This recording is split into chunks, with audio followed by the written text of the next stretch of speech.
ನೂತನ ವರ್ಷದ ಒಡಂಬಡಿಕೆಯ ಆರಾಧನೆಯನ್ನು ಪ್ರಾರಂಭಿಸುವಂತೆ ದೇವರ ಆಲಯದಲ್ಲಿ ನಾವು ಎದ್ದು ನಿಂತುಕೊಂಡು ನಮ್ಮನ್ನು ನಾವು ಸಿದ್ಧಪಡಿಸಿಕೊಳ್ಳೋಣ.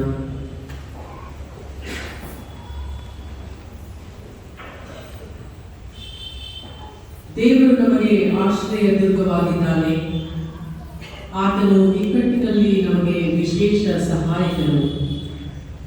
ಆದ್ದರಿಂದ ಭೂಮಿಯು ಮಾರ್ಪಟ್ಟರು, ಬೆಟ್ಟಗಳು ಸಮುದ್ರದಲ್ಲಿ ಮುಳುಗಿ ಹೋದರು, ನಮಗೇನು ಬರಲಿಲ್ಲ. ನಮ್ಮ ಆರಾಧನೆ ಆರಂಭವು ತಂದೆ, ಮಗ, ಪರಿಶುದ್ಧಾತ್ಮನಾಗಿರುವ ತ್ರೈಕ ದೇವರ ನಾಮದಲ್ಲಿ ಆಗಲಿ. ಆಮೆನ್. ನಾವು ದೇವರಿಗೆ ಸ್ತೋತ್ರವನ್ನು ಸಮರ್ಪಿಸುವಂತೆ ಸಂಗೀತದಲ್ಲಿ 356ನೇ ಸಂಗೀತವನ್ನು ನಾವು ಮಾಡೋಣ. 356ನೇ ಸಂಗೀತ.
ಒಡಂಬಡಿಕೆಯ ಆರಾಧನಾ ಕ್ರಮವನ್ನು ಅನುಸರಿಸೋಣ.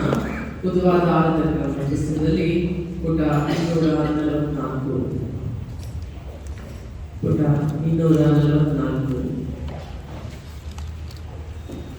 ಪ್ರಾರ್ಥನೆ ಮಾಡೋಣ.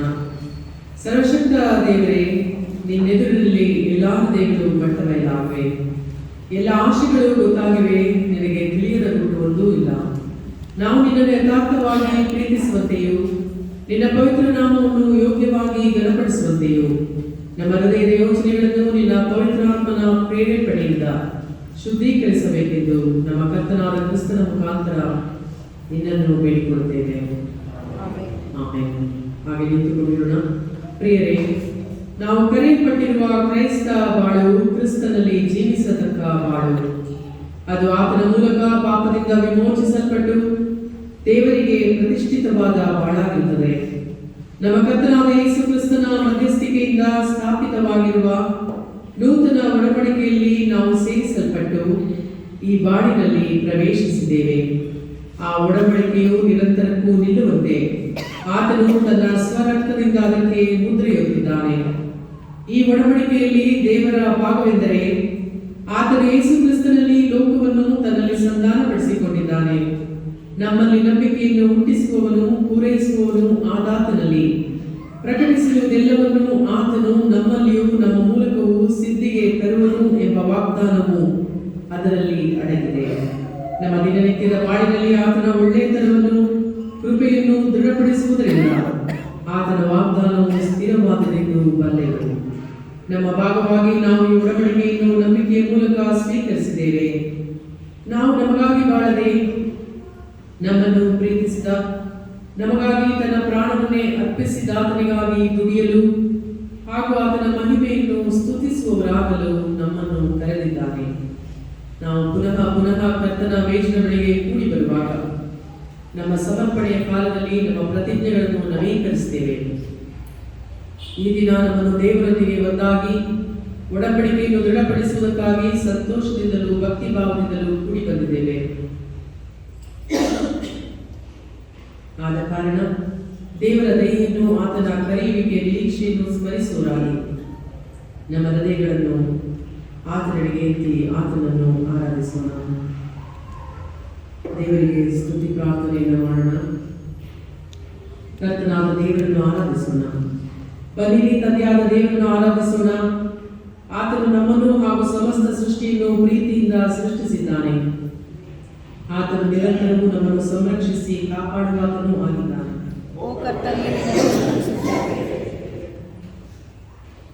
ತನ್ನ ಒಬ್ಬನೇ ಮಗನ ಜೀವನ್ಮರಣಗಳ ಮೂಲಕ ತನ್ನ ಮಹಿಮೆಯನ್ನು ಪ್ರಕಟಿಸಿದಾತನು ಆತನನ್ನು ಮರಣದಿಂದ ಎಬ್ಬಿಸಿ ನಿತ್ಯಕ್ಕೂ ಆತನಲ್ಲಿ ನಮಗೆ ಜೀವವನ್ನು ವಾಗ್ದಾನ ಮಾಡಿದಾತನೂ ಆಗಿದ್ದಾನೆ. ನಮ್ಮ ಕರ್ತನಾದ ಯೇಸು ಕ್ರಿಸ್ತನ ಕೃಪೆಯಲ್ಲಿ ಹರ್ಷಿಸೋಣ. ಆತನು ನಮ್ಮ ಪತನದ ಸ್ಥಿತಿಯಿಂದ ಪಾರು ಮಾಡಲು ಬಂದಾತನು. ಆತನು ಐಶ್ವರ್ಯವಂತನಾಗಿದ್ದರೂ ನಮ್ಮ ನಿಮಿತ್ತವಾಗಿ ಬಡವನಾದನು. ಆತನು ನಮ್ಮ ಹಾಗೆ ಶೋಧನೆಗೆ ಗುರಿಯಾದರೂ ಪಾಪ ಮಾತ್ರ ಮಾಡಲಿಲ್ಲ. ಆತನು ಬಡವರಿಗೆ ಶುಭ ವರ್ತಮಾನವನ್ನು ಸಾರುವುದಕ್ಕೂ ಮನಮೊರೆದವರನ್ನು ಬಿಡಿಸಿ ಕಳುಹಿಸುವುದಕ್ಕೂ ಬಂದನು. ನಮಗಾಗಿ ಮರಣವನ್ನು, ಅಂದರೆ ಶಿಲುಬೆಯ ಮರಣವನ್ನು ಹೊಂದುವಷ್ಟರ ಮಟ್ಟಿಗೆ ವಿಧೇಯನಾದನು. ಆತನು ಹೊಂದಿದ ಗಾಯಗಳಿಂದ ನಮಗೆ ಗುಣವಾಯಿತು. ಆತನು ತನ್ನನ್ನು ನಂಬುವರೆಲ್ಲರಿಗೆ ಪರಲೋಕ ರಾಜ್ಯವನ್ನು ತೆರೆದಿದ್ದಾನೆ. ಆತನು ನಮ್ಮನ್ನು ಪರಿಪೂರ್ಣವಾಗಿ ಪ್ರೀತಿಸಿ ನಮಗೋಸ್ಕರ ಸೇವೆ ಮಾಡೋದಕ್ಕಾಗಿಯೇ ನಮ್ಮನ್ನು ನಿರ್ಣಯಿಸುತ್ತಾನೆ, ನಮಗೆ ತೀರ್ಪು ಮಾಡುತ್ತಾನೆ, ಎಡಬಿಡದೆ ನಮಗೋಸ್ಕರ ವಿಜ್ಞಾಪನೆ ಮಾಡುತ್ತಾನೆ. ಪವಿತ್ರಾತ್ಮನ ಅನ್ಯೋನ್ಯತೆಯಲ್ಲಿ ಹರ್ಷಿಸೋಣ. ಆತನು ಕರ್ತನು, ಜೀವದಾಯಕನು. ಆತನಿಂದ ನಾವು ದೇವರ ಕುಟುಂಬದಲ್ಲಿ ಹುಟ್ಟಿ ಆತನ ಮಕ್ಕಳು ಎಂಬ ಭರವಸೆಯನ್ನು ಹೊಂದಿದ್ದೇವೆ. ಪವಿತ್ರಾತ್ಮನು ನಮ್ಮ ಸಹಾಯಕನು, ನಮ್ಮಲ್ಲಿ ವಾಸ ಮಾಡುವಾತನು. ಆತನ ಜ್ಞಾನವೇ ನಮಗೆ ಮಾರ್ಗದರ್ಶನ, ಆತನ ಶಕ್ತಿಯೇ ನಮ್ಮ ಬಲ. ಹೇಗೆ ಪ್ರಾರ್ಥಿಸಬೇಕೆಂದು ಆತನೇ ನಮಗೆ ಕಲಿಸುತ್ತಾನೆ. ನಾವು ಬೇಡುವುದಕ್ಕಿಂತಲೂ ಗ್ರಹಿಸುವುದಕ್ಕಿಂತಲೂ ಅತ್ಯಧಿಕವಾದದನ್ನು ಮಾಡಲು ನಮಗೆ ಕಲಿಸುತ್ತಾನೆ. ಹಾಗೆ ನಿಂತುಕೊಂಡಿರುವಾಗಲೇ ದೇವರಿಗೆ ಉಪಕಾರ ಸ್ತುತಿಯನ್ನು ಸಮರ್ಪಿಸೋಣ. ಓ ದೇವರೇ, ಎಲ್ಲ ಒಳ್ಳೆಯದಕ್ಕೆ ಮೂಲ ಕಾರಣನೇ. ಕಳೆದ ಹೋದ ವರ್ಷದಲ್ಲಿ ಮಾತ್ರವಲ್ಲ, ನಮ್ಮ ಜೀವಮಾನದ ಎಲ್ಲಾ ವರ್ಷಗಳಲ್ಲಿ ನಮ್ಮನ್ನು ನಿನ್ನ ಕೃಪೆಯಿಂದ ಪರಿಪಾಲಿಸುತ್ತಾ ಬಂದಿರುತ್ತಿ. ನಮ್ಮ ದಿವಸಗಳನ್ನು ನಿತ್ಯ ಪ್ರೀತಿಯಿಂದ ತುಂಬಿಸಿ ನಮ್ಮನ್ನು ಈ ಸ್ಥಳಕ್ಕೂ ಈ ಸಮಯಕ್ಕೂ ಸುರಕ್ಷಿತವಾಗಿ ತಂದಿರುವುದಕ್ಕಾಗಿ ನಿನ್ನನ್ನು ಕೊಂಡಾಡುತ್ತೇವೆ. ನಿನ್ನ ಮಹಿಮೆಯಿಂದ ತುಂಬಿರುವ ಲೋಕದಲ್ಲಿ ನಮ್ಮನ್ನು ಇರಿಸಿದಿ. ಆಲೋಚನೆ ಮಾಡಲು ಮನಸ್ಸನ್ನು, ಕೆಲಸ ಮಾಡಲು ಕೈಗಳನ್ನು, ಪ್ರೀತಿಸಲು ಹೃದಯವನ್ನು ಕೊಡುತ್ತಿ. ನಿನ್ನ ಅದ್ಭುತವಾದ ಸೃಷ್ಟಿಯಲ್ಲಿ ನಮ್ಮನ್ನು ಮನೆಯ ವಾಕ್ಯವರನ್ನಾಗಿರಿಸುತ್ತಿ. ನೀನು ನಮಗೆ ಕುಟುಂಬವನ್ನು, ಸ್ನೇಹಿತರನ್ನು ಅನುಗ್ರಹಿಸುತ್ತಿ. ಅವರ ಮೂಲಕ ಪರಸ್ಪರ ಪ್ರೀತಿಯನ್ನು ಹಂಚಿಕೊಳ್ಳಲು ಕಲಿಸುತ್ತಿ. ನಮ್ಮ ಬದುಕಿನ ದಾರಿಯಲ್ಲಿ ಬಂದು ಹೋಗುವ ಪ್ರತಿಯೊಬ್ಬರಲ್ಲಿ ಸಹೋದರ ಸಹೋದರಿಯರನ್ನು ಕಾಣುವಂತೆ ನಮ್ಮಿಂದ ನೀನು ನಿರೀಕ್ಷಿಸುತ್ತಿ. ಎಲ್ಲವುಗಳಿಗಿಂತ ಮಿಗಿಲಾಗಿ ನಿನ್ನನ್ನು ಬಯಸುವ ಹಸಿವನ್ನು ನಮ್ಮಲ್ಲಿ ನೀನುಂಟು ಮಾಡುತ್ತಿ. ಯಾಕಂದ್ರೆ ನೀನೊಬ್ಬನೇ ನಮ್ಮ ಹೃದಯಗಳನ್ನು ತೃಪ್ತಿಪಡಿಸುವಾತನು. ನಿನ್ನ ಮಗನಾದ ಯೇಸು ತಾನೇ ನಮಗೆ ನಿನ್ನ ಬಳಿಗೆ ಬರುವ ಮಾರ್ಗವಾಗಿದ್ದಾನೆ. ಕ್ರಿಸ್ತನ ಮುಖಾಂತರ ಕೆಡುಕನ್ನು, ಮರಣವನ್ನು ಜಯಿಸುವಂತೆ ನಮ್ಮನ್ನು ಸಮರ್ಥಗೊಳಿಸುತ್ತಿ. ಆತನಲ್ಲಿ ನಾವು ಜೀವದ ಪರಿಪೂರ್ಣತೆಯನ್ನು ಅನುಭವಿಸಿದ್ದೇವೆ. ನಿನ್ನ ಸಭೆಯ ಅನ್ಯೋನ್ಯತೆಯಲ್ಲಿ ಪಾಲುಗಾರಾಗುವಂತೆ ಮಾಡಿ ನಿನ್ನ ಆತ್ಮನ ವರಗಳಿಂದ ನಮ್ಮನ್ನು ಸಂಪನ್ನರನ್ನಾಗಿಸಿದ್ದಿ. ನಾವು ಒಂದಾಗಿ ಪರಿಪಕ್ವವಾಗಿ ಕ್ರಿಸ್ತನಂತೆ ಬೆಳೆಯಲು ನಿನ್ನ ವಾಕ್ಯ, ಸಂಸ್ಕಾರ ಮತ್ತು ನಿನ್ನೆಲ್ಲ ಕೃಪೆಯಿಂದ ನಮ್ಮನ್ನು ಪುಷ್ಟೀಕರಿಸಿದ್ದಿ. ಸಂತೋಷ ದುಃಖಗಳಲ್ಲಿ ನಿನ್ನ ಸಾನ್ನಿಧ್ಯ ಬೆಂಬಲವಾಗಿದೆ. ಅಂಧಕಾರದಲ್ಲಿ ನಮಗೆ ಬೆಳಕಾಗಿದೆ. ನಮ್ಮ ಕಷ್ಟ ಸಂಕಟಗಳಲ್ಲಿ ಬಲವೂ ಗುರಾಣಿಯೂ ಆಗಿದೆ. ನಾವು ನಿನ್ನನ್ನು ಮರೆತರೂ ನೀನು ನಮ್ಮನ್ನು ಮರೆಯಲಿಲ್ಲ. ನಾವು ನಿನ್ನನ್ನು ತೊರೆದರೂ ನೀನು ನಮ್ಮನ್ನು ತೊರೆಯಲಿಲ್ಲ. ನಾವು ನಿನ್ನ ಕಡೆಗೆ ಹಿಂದಿರುಗಿದಾಕ್ಷಣವೇ ನಿನ್ನ ಕ್ಷಮಾದಾನದೊಂದಿಗೆ ನಮ್ಮನ್ನು ಸಂಧಿಸಿದೆ. ನಿನ್ನ ತಾಳ್ಮೆಯುಳ್ಳ ಪ್ರೀತಿ ಮತ್ತು ನಿರಂತರ ಕೃಪೆಗಾಗಿ ನಮ್ಮ ಪ್ರಭುವೇ ಪೂರ್ಣ ಹೃದಯದಿಂದ ನಿನಗೆ ವಂದನೆಗಳನ್ನು ಸಲ್ಲಿಸುತ್ತೇವೆ. ಈಗ ನಮ್ಮನ್ನು ನಾವು ಪರೀಕ್ಷಿಸಿಕೊಳ್ಳೋಣ ಮತ್ತು ನಮ್ಮ ಹೃದಯಗಳನ್ನು ದೇವರೇ ಪರಿಶೋಧಿಸುವಂತೆ ಬೇಡಿಕೊಳ್ಳೋಣ. ಸಭೆಯನ್ನು ಕುಳಿತುಕೊಳ್ಳಿ.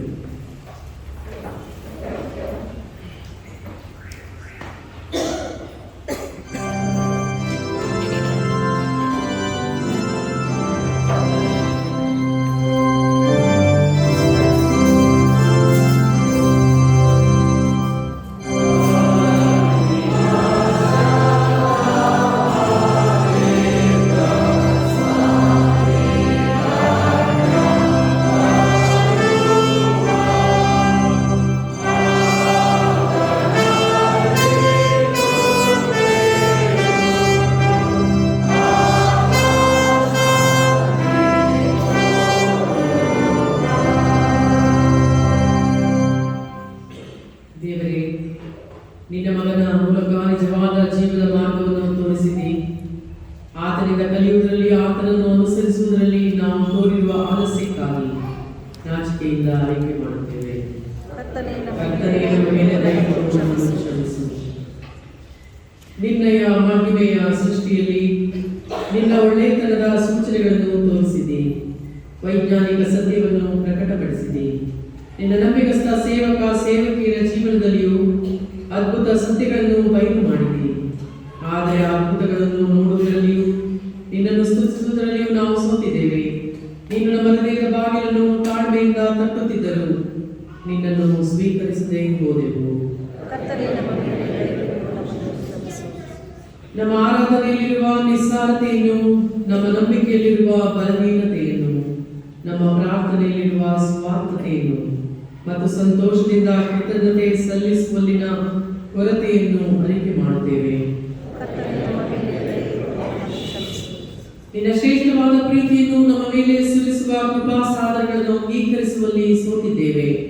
ಇತರರ ಪಾಪಗಳನ್ನು ನಾವು ಕ್ಷಮಿಸದ ಹೊರತು ನಮ್ಮ ಪಾಪಗಳು ಕ್ಷಮಿಸಲ್ಪಡುವುದಿಲ್ಲವೆಂಬ ನಿನ್ನ ಕಠಿಣವಾದ ಎಚ್ಚರಿಕೆಯನ್ನು ಉಪೇಕ್ಷಿಸಿದ್ದೇವೆ. ನಾವು ನುಡಿದಂತೆ ನಡೆಯುವಲ್ಲಿ ವಿಫಲರಾಗಿದ್ದೇವೆ. ನೀನು ನಮ್ಮನ್ನು ಲೋಕದಲ್ಲಿ ಉಪ್ಪಾಗಿರುವಂತೆಯೂ ಬೆಳಕಾಗಿರುವಂತೆಯೂ ಜೀವಿಸಲು ಕರೆದಿದೆ. ಆದರೆ ನಾವು ನಿನಗೆ ಅಪನಂಬಿಕಸ್ಥರಾಗಿ ಈಗ ಲೋಕದ ಮಿಥ್ಯ ನಡವಳಿಕೆಯೊಂದಿಗೆ ಒಂದಾಗಿದ್ದೇವೆ. ನಾವು ತಪ್ಪು ಮತ್ತು ದುಷ್ಕೃತ್ಯಗಳನ್ನು ನಮ್ಮ ಕಣ್ಣಾರೆ ಕಂಡರೂ ಪ್ರತಿಕ್ರಿಯಿಸದೆ ಹೇಡಿತನದಿಂದ ವರ್ತಿಸಿದ್ದೇವೆ. ನಮ್ಮ ಸಮಾಜದ ತಪ್ಪುಗಳಲ್ಲಿ ನಮ್ಮ ಪಾಲಿನ ಜವಾಬ್ದಾರಿಕೆಯನ್ನು ಅರಿಕೆ ಮಾಡುತ್ತೇವೆ.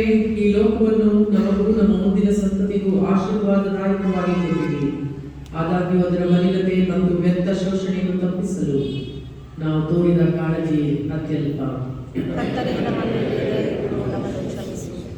ನಿನ್ನ ಸ್ವರೂಪದಲ್ಲಿ ಪ್ರತಿಯೊಬ್ಬರನ್ನು ಉಂಟು ಮಾಡಿರುವುದರಿಂದ ಎಲ್ಲರೂ ಮನ್ನಣೆಗೆ ಯೋಗ್ಯರು.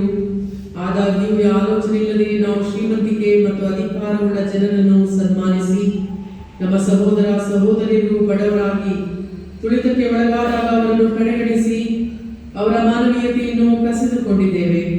ನಿನ್ನ ಸ್ವಂತ ಮಕ್ಕಳಲ್ಲಿ ನಿನ್ನ ಗುರುತನ್ನು ಕಾಣದೇ ಹೋದಾಗ ನಿನ್ನ ನ್ಯಾಯ ತೀರ್ಪಿನ ದಿನದಲ್ಲಿ ನಾವು ಏನು ಬೇಡಿಕೊಂಡೆವು? ಈ ಲೋಕದಲ್ಲಿ ಶಾಂತಿ ಸೌಹಾರ್ದತೆ ಪುನಃ ಸ್ಥಾಪಿಸಲು ನಿನ್ನ ಮಗನು ತನ್ನ ಜೀವವನ್ನು ಸಮರ್ಪಿಸಿದನು. ಚದುರಿದ ನಿನ್ನ ಮಕ್ಕಳನ್ನು ಒಂದುಗೂಡಿಸಿದ ಪ್ರಥಮ ಫಲದ ಕುರಿತಾಗಿ ತನ್ನ ಸಭೆಯನ್ನು ಕೊಟ್ಟನು. ಆದಾಗ್ಯೂ ಸಭೆಯು ಭಾಗವಾಗಿ ಅನ್ಯೋನ್ಯತೆಯಲ್ಲಿ ಬಲಹೀನವಾಗಿದೆ ಮತ್ತು ನಿರಾಕರಿಸಲ್ಪಟ್ಟಿದೆ. ಮಾನವ ಕುಲಕ್ಕೆ ಯಾವುದೇ ನಿರೀಕ್ಷೆಯ ಸಂದೇಶ ನೀಡುತ್ತಿಲ್ಲ. ನಿನ್ನನ್ನು ಹಾಗೂ ಸಹಮಾನವರನ್ನು ಪರಸ್ಪರ ಪ್ರೀತಿಸುವುದು ನಿನ್ನ ಒಂದೇ ಆಜ್ಞೆಯಾಗಿದೆ. ನಾವು ನಿನ್ನನ್ನು ಪ್ರೀತಿಸಲು ನೆರವೇರಿಸಲಾಗುತ್ತಿಲ್ಲವೆಂದು ಅರಿಕೆ ಮಾಡುತ್ತೇವೆ. ನಿನ್ನ ಪ್ರೀತಿಯು ನಮ್ಮ ಮೂಲಕ ಪರರಿಗೆ ಹುಟ್ಟಿರುವುದು ಅತ್ಯಲ್ಪ. ಯೋಚನೆ ಇಲ್ಲದೆ ನಾವು ತೀರ್ಪು ಮಾಡಿದುದು ಇದೆ. ಇತರರನ್ನು ಆತುರದಿಂದ ಖಂಡಿಸಿದುದು ನಿಜ. ಕ್ಷಮಾದಾನ ಮಾಡುವುದರಲ್ಲಿ ಅರೆಮನಸ್ಸು ತೋರಿದೆವು. ಒಂದಾಗುವುದಕ್ಕೆ ಹಿಂದೂ ಮುಂದೂ ನೋಡಿದೆವು. ನಮ್ಮ ನೆರೆಯವರಿಗೆ ನಾವು ಮಾಡತಕ್ಕ ಸಹಾಯವನ್ನು ಮಾಡಲು ಮನಸ್ಸಿಲ್ಲದೆ ಹೋದೆವು. ಇವುಗಳೆಲ್ಲವನ್ನು ಕ್ಷಮಿಸು. ನಾವು ಒಟ್ಟಾಗಿ ಹೇಳೋಣ. ಪ್ರೀತಿ ಸ್ವರೂಪನಾದ ದೇವರೇ, ನನ್ನನ್ನು ಕರುಣಿಸು. ಕರುಣಿಗೆ ನನ್ನ ದ್ರೋಹವನ್ನೆಲ್ಲ ಅಳಿಸಿಬಿಡು. ನನ್ನ ಪಾಪವನ್ನು ಸಂಪೂರ್ಣವಾಗಿ ತೊಳೆದು ಬಿಡು. ನನ್ನ ದೋಷವನ್ನು ಪರಿಹರಿಸಿ ನನ್ನನ್ನು ಶುದ್ಧಿಗೊಳಿಸು. ದೇವರೇ, ನನ್ನಲ್ಲಿ ಶುದ್ಧ ಹೃದಯವನ್ನು ನಿರ್ಮಿಸು. ನನಗೆ ಶ್ರೇಷ್ಠವನ್ನು ಗ್ರಹಿಸಿ ನನ್ನನ್ನು ಬಲಪಡಿಸು.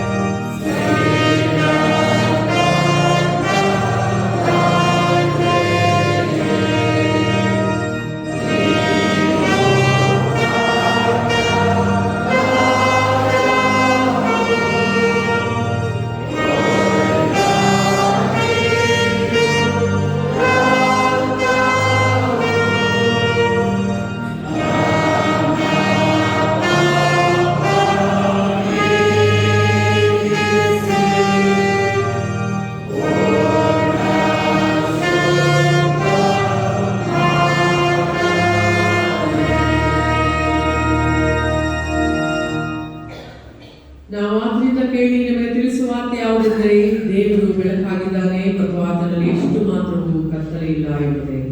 ಆತನ ಬೆಳಕಿನಲ್ಲಿರುತ್ತೆ, ನಾವು ಬೆಳಕಿನಲ್ಲಿ ನಡೆದರೆ ನಾವು ಒಬ್ಬರ ಸಂಗಡ ಒಬ್ಬರು ಅನ್ಯೋನ್ಯತೆಯಲ್ಲಿದ್ದೇವೆ.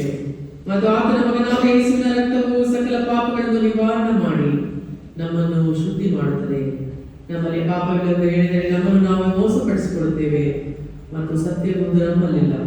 ನಮ್ಮ ಪಾಪಗಳನ್ನು ಒಪ್ಪಿಕೊಂಡು ಅರಿಕೆ ಮಾಡಿದರೆ ಆತನು ನಂಬಿಗಸ್ತನು ನೀತಿವಂತನೂ ಆಗಿರುವುದರಿಂದ ನಮ್ಮ ಪಾಪಗಳನ್ನು ಕ್ಷಮಿಸಿಬಿಟ್ಟು ಸಕಲ ನೀತಿಯನ್ನು ಪರಿಹರಿಸಿ ನಮ್ಮನ್ನು ಶುದ್ಧಿ ಮಾಡಬಹುದು.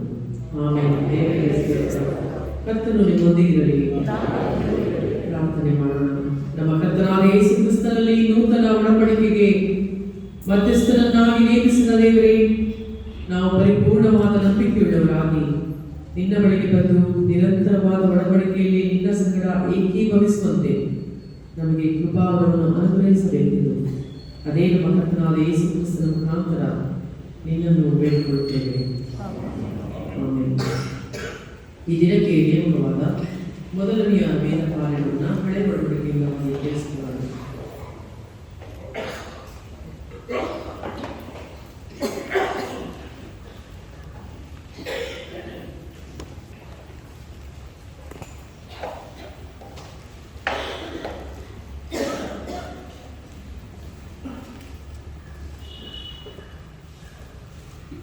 ನೂತನ ವರ್ಷದ ಒಡಂಬಡಿಕೆಯ ಆರಾಧನೆಗೆ ನೇಮಕವಾಗಿದ್ದಂಥ ಹಳೆಯ ಒಡಂಬಡಿಕೆಯ ವೇದ ಕಾರಣದ ಭಾಗವು ಯೆಶಾಯನ ಪ್ರವಾದನೆಯ ಗ್ರಂಥ 43ನೇ ಅಧ್ಯಾಯ ವಚನಗಳು 14ರಿಂದ 22.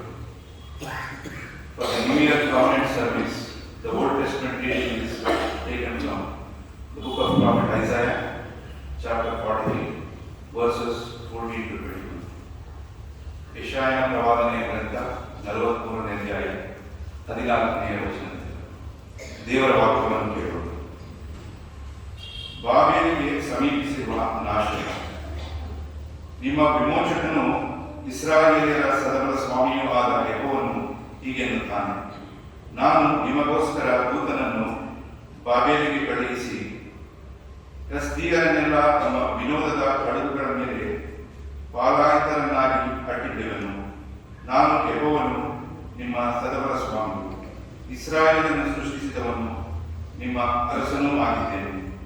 ಯಾವನು ಸಮುದ್ರದಲ್ಲಿ ದಾರ ಮಾಡಿ ಜಲಪ್ರವಾಹಗಳಲ್ಲಿ ಮಾರ್ಗವನ್ನು ಏರ್ಪಡಿಸಿದನು, ಯಾವನು ಅಶ್ವರಥ ಭಟ ಸೈನ್ಯಗಳನ್ನು ಹೊರಡಿಸಿ ಅವು ಬಿದ್ದು ಏಳಲಾರದಂತೆಯೂ ದೀಪದೋಪಾದಿಯಲ್ಲಿ ನಂದಿ ಆರಿ ಹೋಗದಂತೆಯೂ ಮಾಡಿದ್ದಾನು, ಆ ಯೆಹೋವನು ಹೀಗೆನ್ನುತ್ತಾನೆ, ಹಳೆಯ ಸಂಗತಿಗಳನ್ನು ಜ್ಞಾಪಕಕ್ಕೆ ತಂದುಕೊಳ್ಳಬೇಡಿ, ಪುರಾತನ ಕಾರ್ಯಗಳನ್ನು ಮರೆತು ಬಿಡಿ.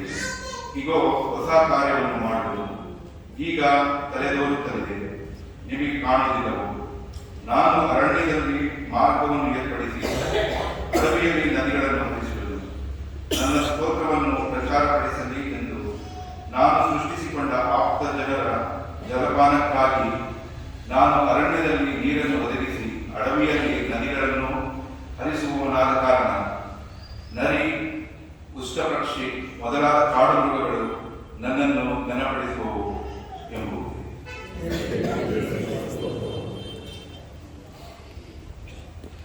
ಪತ್ರಿಕೆಗಳಿಂದ ಎರಡನೇ ವೇದ ಪಾಠಗಳು.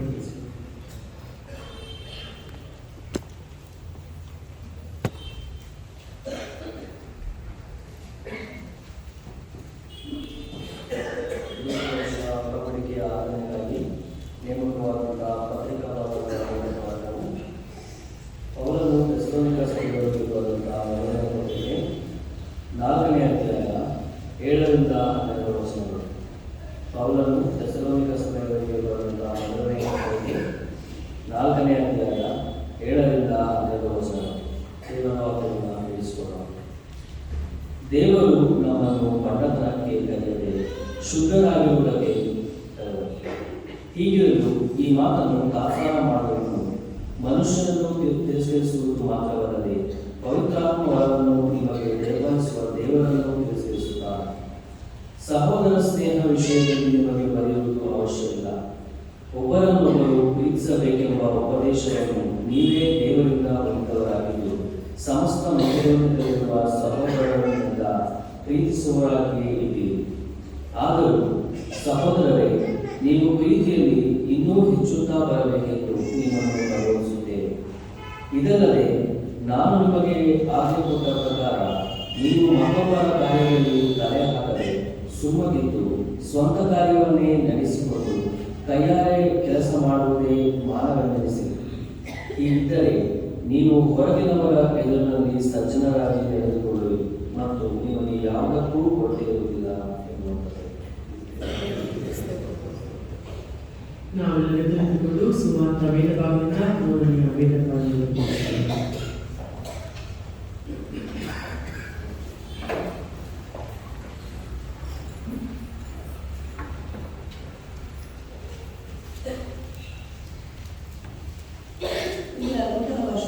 ಒಳಮಡಿಕೆ ಆರಾಧನೆಗಾಗಿ ನೇಮಕವಾದ ಸುವಾರ್ಥ ಭಾಗವು ಶ್ರೀ ಲೂಕನು ಬರೆದ ಸುವಾರ್ತೆ 17ನೇ ಅಧ್ಯಾಯ ವಚನಗಳು 11ರಿಂದ 19. The designated by gospel reading for this New Year Covenant service is taken from the Gospel according to St. Luke, chapter 17, verses from 11 to 19. Shri ಲೂಕನು ಬರೆದ ಸುವಾರ್ತೆ 17ನೇ ಅಧ್ಯಾಯ ವಚನಗಳು 11ರಿಂದ 19ರವರೆಗೆ ದೇವರ ವಾಕ್ಯವನ್ನು ಕೇಳೋಣ. ಯೇಸು 10 ಮಂದಿ ಕುಷ್ಠರೋಗಿಗಳನ್ನು ಸ್ವಸ್ಥ ಮಾಡಿದಾಗ ಒಬ್ಬನು ಮಾತ್ರ ಉಪಕಾರ ಸ್ತುತಿ ಮಾಡಿದ್ದು. ಆತನು ಎರುಸಲೇಮಿಗೆ ಪ್ರಯಾಣ ಮಾಡುವಾಗ ಸಮಾರ್ಯ ಗಲಿಲಾಯ ಸೀಮೆಗಳ ನಡುವೆ ಹಾದು ಹೋದರು. ಒಂದು ಹಳ್ಳಿಗೆ ಬಂದಾಗ 10 ಮಂದಿ ಕುಷ್ಠರೋಗಿಗಳು ಆತನ ಎದುರಿಗೆ ಬಂದು ದೂರದಲ್ಲಿ ನಿಂತು, ಯೇಸುವೇ, ಗುರುವೇ, ನಮ್ಮ ಮೇಲೆ ದಯವಿಡು ಎಂದು ಕೂಗಿ ಹೇಳಿದರು. ಆತನು ಅವರನ್ನು ನೋಡಿ, ನೀವು ಹೋಗಿ ಯಾಜಕರಿಗೆ ಮೈ ತೋರಿಸಿಕೊಳ್ಳಿರಿ ಎಂದು ಹೇಳಿದರು. ಅವರು ಹೋಗುತ್ತಿರುವಾಗಲೇ ಶುದ್ಧರಾದರು. ಅವರಲ್ಲಿ ಒಬ್ಬನು ತನಗೆ ಗುಣವಾದದನ್ನು ನೋಡಿ ಮಹಾಶಬ್ದದಿಂದ ದೇವರನ್ನು ಕೊಂಡಾಡುತ್ತಾ ಹಿಂದಿರುಗಿ ಬಂದು ಯೇಸುವಿನ ಪಾದಗಳಿಗೆ ಅಡ್ಡಬೇಕು ಆತನಿಗೆ ಉಪಕಾರ ಸ್ತುತಿ ಮಾಡಿದನು. ಅವನು ಸಮಾರ್ಯದವನು.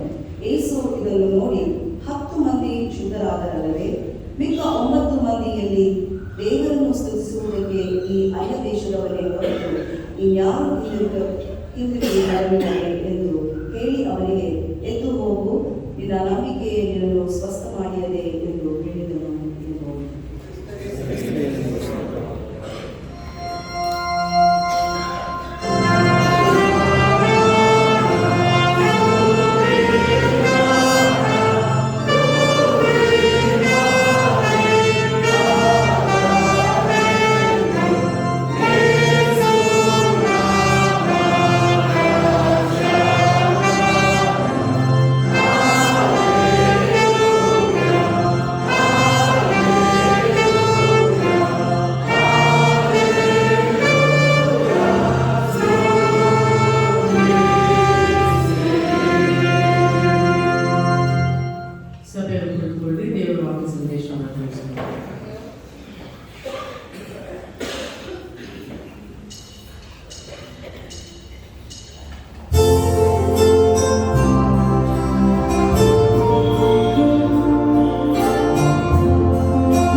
ಇಗೋ ಎಲ್ಲವನ್ನು ಹೊಸತು ಮಾಡುತ್ತೇನೆ ಎಂಬುದಾಗಿ ವಾಗ್ದಾನ ಮಾಡಿದಂತಹ ದೇವರೇ, ಹೊಸ ವರ್ಷಕ್ಕೆ ನಾವು ಕಾಲಿಡುವುದು ಮಾತ್ರವಲ್ಲ, ಹೊಸ ವರ್ಷದ ದಿನಗಳಲ್ಲಿ ನಮ್ಮನ್ನು ನೀನು ನೂತನಪಡಿಸು.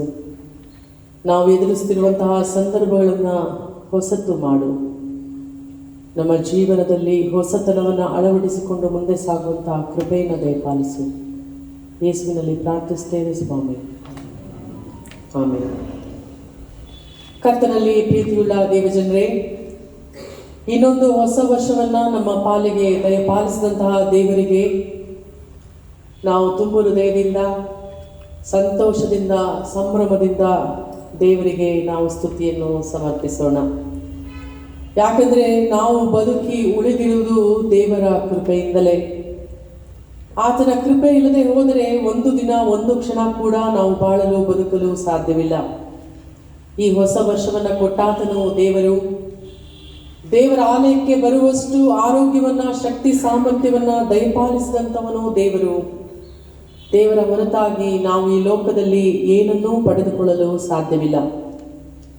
ಎಲ್ಲದರಲ್ಲಿಯೂ ನಮ್ಮನ್ನು ನಡೆಸುವಂತಹ ಸ್ವಾಮಿಗೆ ನಾವು ಸಂತೋಷದಿಂದ, ಸಂಭ್ರಮದಿಂದ ಸ್ತೋತ್ರವನ್ನು ಸಮರ್ಪಿಸೋಣ.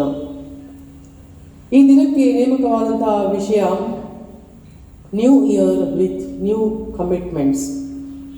ಹೊಸ ವರ್ಷ ಹೊಸದಾದಂತಹ ರೀತಿಯಲ್ಲಿ ನಮ್ಮನ್ನು ನಾವು ಸಮರ್ಪಿಸಿಕೊಳ್ಳುವಂತೆ ದೇವರು ನಮ್ಮನ್ನು ಕರೆಯುತ್ತಾನೆ. ಯೆಶಾಯನ ಪ್ರವಾದನೆ ಗ್ರಂಥದಲ್ಲಿ ನಾವು ಓದಿ ಕೇಳಿದೆವು. 43ನೇ ಅಧ್ಯಾಯ 14ರಿಂದ 21 ವಚನವು.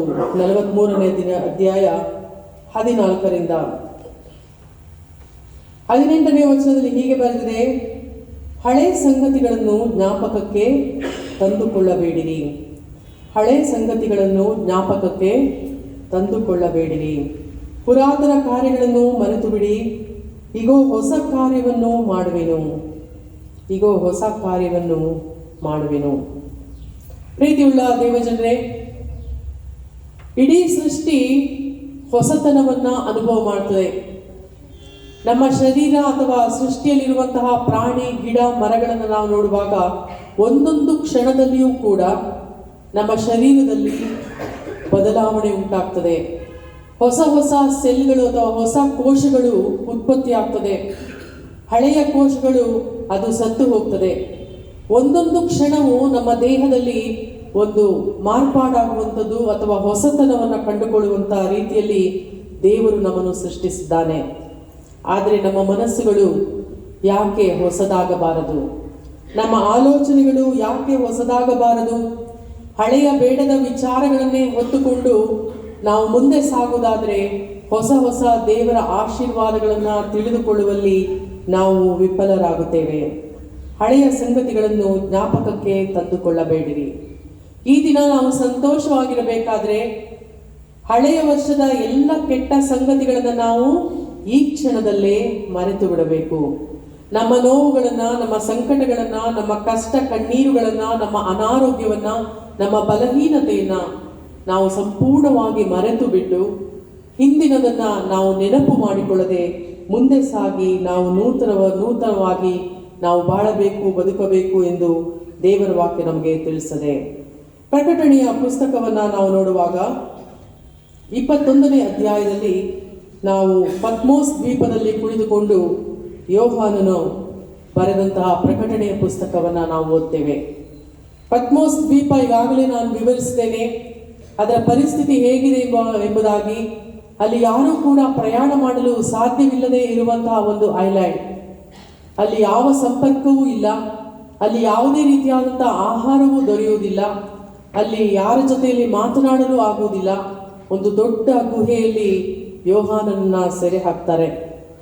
ಆತನು ಮಾಡಿದಂತಹ ತಪ್ಪು ಇಷ್ಟೇ, ಯೇಸು ಸ್ವಾಮಿಯನ್ನ ತನ್ನ ಸ್ವಂತ ರಕ್ಷಕನಾಗಿ ಅಂಗೀಕರಿಸಿದಂಥದ್ದು. ಇಂತಹ ಸಂದರ್ಭದಲ್ಲಿ ಘೋರವಾದಂತಹ, ಭಯಾನಕವಾದಂತಹ ಒಂದು ಸ್ಥಳದಲ್ಲಿ ಆತನನ್ನ ಸೆರೆ ಹಾಕ್ತಾರೆ. ಅಲ್ಲಿರುವಂತಹ ಚಳಿ ಒಂದು ಕ್ಷಣವೂ ಕೂಡ ನಾವು ಸಹಿಸಿಕೊಳ್ಳಲು ಸಾಧ್ಯವಿಲ್ಲ. ಇಂತಹ ಪರಿಸ್ಥಿತಿಯಲ್ಲಿ ಅವನು ಪ್ರಕಟಣೆಯ ಪುಸ್ತಕವನ್ನು ಬರೆಯುತ್ತಾ ಹೊಸ ಯೆರೂಸಲೇಮಿನ ದರ್ಶನವನ್ನು ಕಾಣ್ತಾನೆ. ತಾನು ಹೀನಾಯ ಸ್ಥಿತಿಯಲ್ಲಿರುವಂಥದ್ದು ಮಾತ್ರವಲ್ಲ, ಇಡೀ ಯೆರೂಸಲೇಮ್ ಪಟ್ಟಣ ಹಿಂಸೆಯಿಂದ ತುಂಬಿದೆ. ಯಾರ್ಯಾರು ಯೇಸು ಕ್ರಿಸ್ತನನ್ನ ತಮ್ಮ ರಕ್ಷಕನು ಎಂಬುದಾಗಿ ಅರಿಕೆ ಮಾಡ್ತಾರೋ ಅಂಥವರಿಗೆ ಘೋರ ಮರಣ ಪ್ರಾಪ್ತವಾಗ್ತಾ ಇದೆ. ಪ್ರತಿಯೊಬ್ಬೊಬ್ಬರನ್ನ ಬೆಂಕಿಯಿಂದ ಸುಟ್ಟು ಬಹಳ ಹಿಂಸೆ ಕೊಟ್ಟು ಕ್ರೈಸ್ತರನ್ನ ಕೊಲ್ಲುತ್ತಾ ಇಡೀ ಯೆರೂಸಲೇಮ್ ಪಟ್ಟಣ ನಾಶವಾದಾಗ ನೂತನ ಯೆರೂಸಲೇಮಿನ ದರ್ಶನವನ್ನ ಯೋಹಾನನು ಕಾಣುತ್ತಾನೆ. ಪ್ರಕಟಣೆಯ ಪುಸ್ತಕ ಅದನ್ನೇ ನಮಗೆ ತಿಳಿಸುತ್ತದೆ.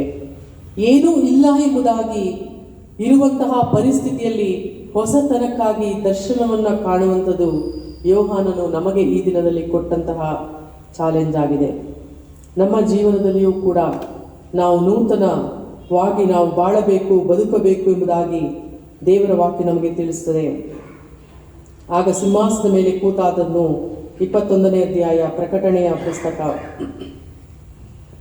ಎಲ್ಲ ನೆರವೇರಿತು, ನಾನೇ ಆದಿಯು ಅಂತ್ಯವೂ ಪ್ರಾರಂಭವು ಸಮಾಪ್ತಿಯೂ ಆಗಿದ್ದೇನೆ. ದಾಹವುಳ್ಳವನಿಗೆ ಜೀವಜಲದ ಬುಗ್ಗೆಯಲ್ಲಿ ಕ್ರಯವಿಲ್ಲದೆ ಕುಡಿಯುವುದಕ್ಕೆ ಕೊಡುವೆನು. ಜಯ ಹೊಂದುವವನು ಇವುಗಳಿಗೆ ಬಾಧ್ಯನಾಗುವನು. ಎಷ್ಟು ಸುಂದರವಾದಂತಹ ದರ್ಶನವನ್ನ ದೇವರು ಕಾಣ್ತಾನೆ. ನೂತನ ಭೂಮ್ಯಾಕಾಶಗಳನ್ನ ಕುರಿತಿರುವಂಥದ್ದು. ತರುವಾಯ ನೂತನ ಆಕಾಶ ಮಂಡಲವನ್ನು ನೂತನ ಭೂಮಂಡಲವನ್ನು ಕಂಡೆನು.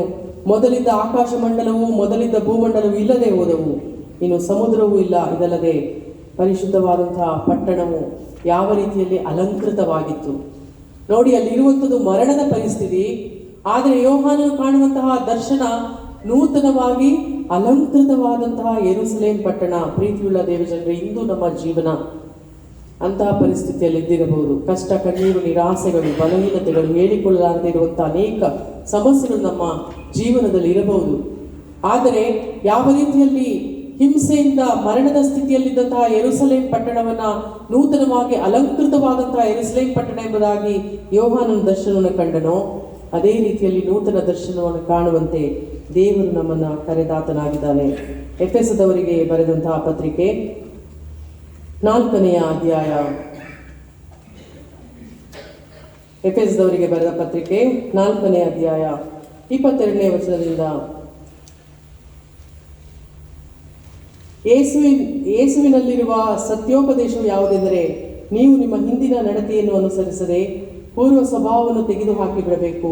ಅದು ಮೋಸಕರವಾದ ದುರಾಶೆಗಳಿಂದ ಕೆಟ್ಟು ಹೋಗುವಂಥದ್ದು. ನೀವು ನಿಮ್ಮ ಆಂತರ್ಯದಲ್ಲಿ ಹೊಸಬರಾಗಿ ನೂತನ ಸ್ವಭಾವವನ್ನು ಧರಿಸಿಕೊಳ್ಳಿರಿ. ನಮಗಿರುವಂತಹ ಸಂದರ್ಭ ಸರಿ ಇಲ್ಲದೆ ಇರಬಹುದು, ನಮ್ಮ ಹೃದಯದ ಆಲೋಚನೆಗಳು ಸರಿ ಇಲ್ಲದೆ ಇರಬಹುದು.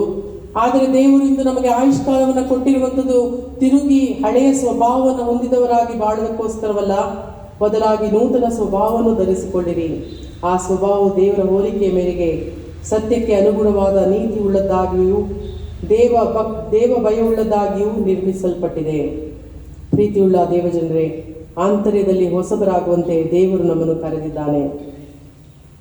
Newness of life is very very important in our life. ನಮ್ಮ ಜೀವನದಲ್ಲಿ ಹೊಸತನ ಎನ್ನುವಂಥದ್ದು ಬಹಳ ಪ್ರಾಮುಖ್ಯವಾಗಿದೆ. ಎರಡನೇದಾಗಿ ಪರಿಶುದ್ಧರಾಗಿರಿ ಎಂಬುದಾಗಿ ದೇವರ ವಾಕ್ಯ ಕರೆಯುತ್ತದೆ. ಹೋಲಿನೆಸ್.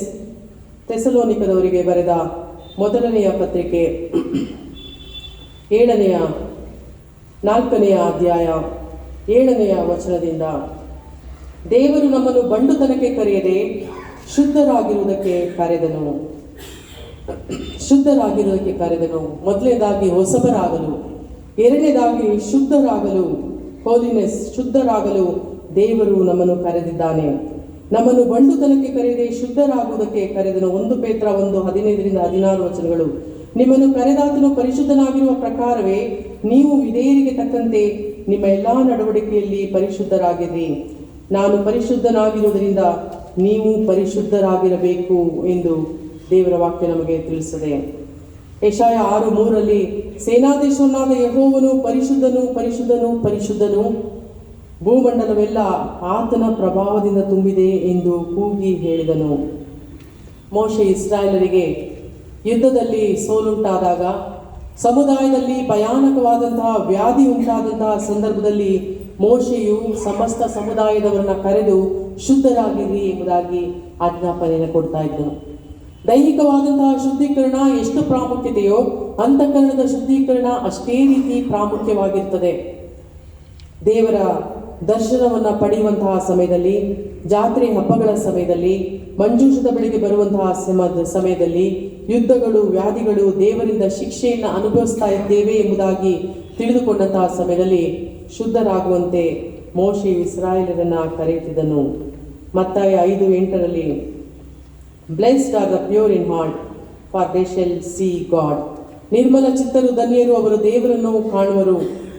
ಏನು ಶುದ್ಧತೆ ಎಂಬುದಾಗಿ ಹೇಳುವಾಗ integrity of character, truthfulness, freedom from desirefulness, no double mindedness, freedom from hypocrisy. ಪರಿಶುದ್ಧವಾದಂತಹ ಭಾವನೆ, ಪರಿಶುದ್ಧವಾದಂತಹ ಮನಸ್ಸನ್ನು ಹೊಂದಿಕೊಳ್ಳ್ರಿ ಎಂಬುದಾಗಿ ದೇವರ ವಾಕ್ಯ ನಮಗೆ ತಿಳಿಸದೆ. ಮಕರಿಯೋಸ್ ಎಂಬುದಾಗಿ ಹೇಳುವಾಗ A sense of divine Joy and perfect happiness, ದೇವರಲ್ಲಿ ಸಂತೋಷ ಪಡುವಂಥದ್ದು, ಯಥಾರ್ಥ ಹೃದಯದಿಂದ ಇರುವಂಥದ್ದು, ಆಂತರ್ಯದಲ್ಲಿ ಹೊಸಬರಾಗುವಂಥದ್ದು ಮಾತ್ರವಲ್ಲ, ಆಂತರ್ಯದಲ್ಲಿ ನಾವು ಶುದ್ಧರಾಗಬೇಕು ಎಂದು ದೇವರ ವಾಕ್ಯ ನಮಗೆ ತಿಳಿಸಿದೆ. ಕಪಟತನ, ಕುಯುಕ್ತಿ, ಮೋಸ, ವಂಚನೆ, ಹೊಟ್ಟೆ ಕಿಚ್ಚು ಇಲ್ಲದೆ ಇರುವಂತಹ ಮನೋಭಾವನೆಯನ್ನು ನಾವು ಪಡೆದುಕೊಳ್ಳಬೇಕು. ಮೂರನೇದಾಗಿ ನಾವು ನೋಡ್ತೇವೆ, we should be always grateful to God. ನಾವು ಯಾವಾಗಲೂ ಕೂಡ ದೇವರಿಗೆ ಕೃತಜ್ಞತೆಯನ್ನು ಸಮರ್ಪಿಸುವಂಥವರಾಗಿರಬೇಕು. ಲೂಕನ ಸುವಾರ್ತೆ 17ನೇ ಅಧ್ಯಾಯ 11-19 ಎಷ್ಟು ಮಂದಿ ಕುಷ್ಠರೋಗಿಗಳು ಬಂದರು? ದೇವರಿಗೆ ಕೃತಜ್ಞತೆಯನ್ನು ಸಮರ್ಪಿಸಿದವನು ಕೇವಲ ಒಬ್ಬನು ಮಾತ್ರ. ಯೇಸುವಿಗಿಂತ ಬಹಳ ದೂರದಲ್ಲಿ ನಿಂತು ಸ್ವಾಮಿ ನಮ್ಮ ಮೇಲೆ ದಯವಿಡು ಎಂಬುದಾಗಿ ಕುಷ್ಠರೋಗಿಗಳು ಕೂಗಿಕೊಳ್ಳುತ್ತಾರೆ. ಪ್ರೀತಿಯುಳ್ಳ ದೇವಜನರೇ, ಇಂತಹ ಒಂದು ಕಾಯಿಲೆ ಇರುವಂಥವ್ರನ್ನ ಸಮುದಾಯದಲ್ಲಿ ಹೊರಗಿಡ್ತಾ ಇದ್ರು. ಅವರ ಬಳಿಗೆ ಯಾರೂ ಕೂಡ ಬರ್ತಾ ಇರಲಿಲ್ಲ. ಅವರ ಕುಟುಂಬದವರನ್ನು ಕೂಡ ನೋಡುವಂತಹ ಪರಿಸ್ಥಿತಿ ಅವರಿಗಿರಲಿಲ್ಲ. ಈ ರೀತಿಯಲ್ಲಿ ಮನೋಭಾವನೆ ಇದ್ದಂತಹ ಸಮಯದಲ್ಲಿ ಯೇಸು ಸ್ವಾಮಿಯು ಬಂದಂತಹ ಎಲ್ಲ ಕುಷ್ಠರೋಗಿಗಳನ್ನು ವಾಸಿ ಮಾಡುತ್ತಾನೆ. ಆದರೆ ಎಲ್ಲರೂ ಶುದ್ಧರಾದರು, ಕೇವಲ ಒಬ್ಬರು ಮಾತ್ರ ಸ್ವಾಮಿಗೆ ಕೃತಜ್ಞತೆಯನ್ನು ತಿಳಿಸುತ್ತಾನೆ. ಕಳೆದ ವರ್ಷದಲ್ಲಿ ದೇವರು ಮಾಡಿದಂತಹ ಮಹೋಪಕಾರಗಳನ್ನು ನೆನಪು ಮಾಡಿಕೊಳ್ಳೋಣ. ಯಾಕೆ ಯಾವಾಗಲೂ ನಮ್ಮ ಹೃದಯದಲ್ಲಿ ದುಃಖ ಇರ್ತದೆ ಅಂತ ಹೇಳಿದ್ರೆ, ನಾವು ಯಾವಾಗಲೂ ಬೇಡದನ್ನೇ ಯೋಚನೆ ಮಾಡ್ತೀವಿ. ನಮಗೆ ಯಾವುದು ಸಿಕ್ಕಿಲ್ಲವೋ ಅದನ್ನೇ ಯೋಚನೆ ಮಾಡ್ತೀವಿ. ನಾವು ಎಷ್ಟು ಪ್ರಾರ್ಥನೆ ಮಾಡಿದರೂ ಅನೇಕದು ಯಾಕೆ ನೆರವೇರಲಿಲ್ಲ, ಅನೇಕ ಆಶೀರ್ವಾದಗಳು ಎಂಬುದಾಗಿ ನಾವು ಕೊರಗುತ್ತೇವೆ, ನಾವು ಕಣ್ಣೀರಿಡ್ತೇವೆ, ನಾವು ನಿರಾಸೆಗೊಳಗಾಗ್ತೇವೆ. ಆದರೆ ಅದನ್ನ ನಮ್ಮ ತಲೆಯಿಂದ ತೆಗೆದುಹಾಕಿ ದೇವರು ಮಾಡಿದಂಥ ಉಪಕಾರಗಳನ್ನು ನೆನಪು ಮಾಡಿಕೊಳ್ಳುವಾಗ ನಮ್ಮ ಹೃದಯದಲ್ಲಿ ಯಾವಾಗಲೂ ಕೂಡ ಸಂತೋಷ, ಸಂಭ್ರಮ, ಸಮಾಧಾನ ಇರ್ತದೆ. 9 ಮಂದಿ ಉಳಿದ 9 ಮಂದಿ ಎಲ್ಲಿ ಎಂಬುದಾಗಿ ಯೇಸು ಸ್ವಾಮಿ ಕೇಳ್ತಾನೆ. ಪ್ರೀತಿಯುಳ್ಳ ದೇವಜನರೇ, ಇಂದು ನಮ್ಮ ಜೀವನದಲ್ಲಿ ಈ ರೀತಿಯಾದಂತಹ ಒಂದು ಮನೋಭಾವನೆ ಇದೆಯಾ ಎಂಬುದಾಗಿ ನಾವು ಪ್ರಶ್ನೆ ಹಾಕಿಕೊಳ್ಳಬೇಕು. ಫಿಲಿಪ್ಪಿ ಅವರಿಗೆ ಬರೆದಂತಹ ಪತ್ರಿಕೆಯಲ್ಲಿ ನಾವು ಬಹಳ ಸ್ಪಷ್ಟವಾಗಿ ನೋಡ್ತೇವೆ. ಫಿಲಿಪ್ಪಿ 4ನೇ ಅಧ್ಯಾಯ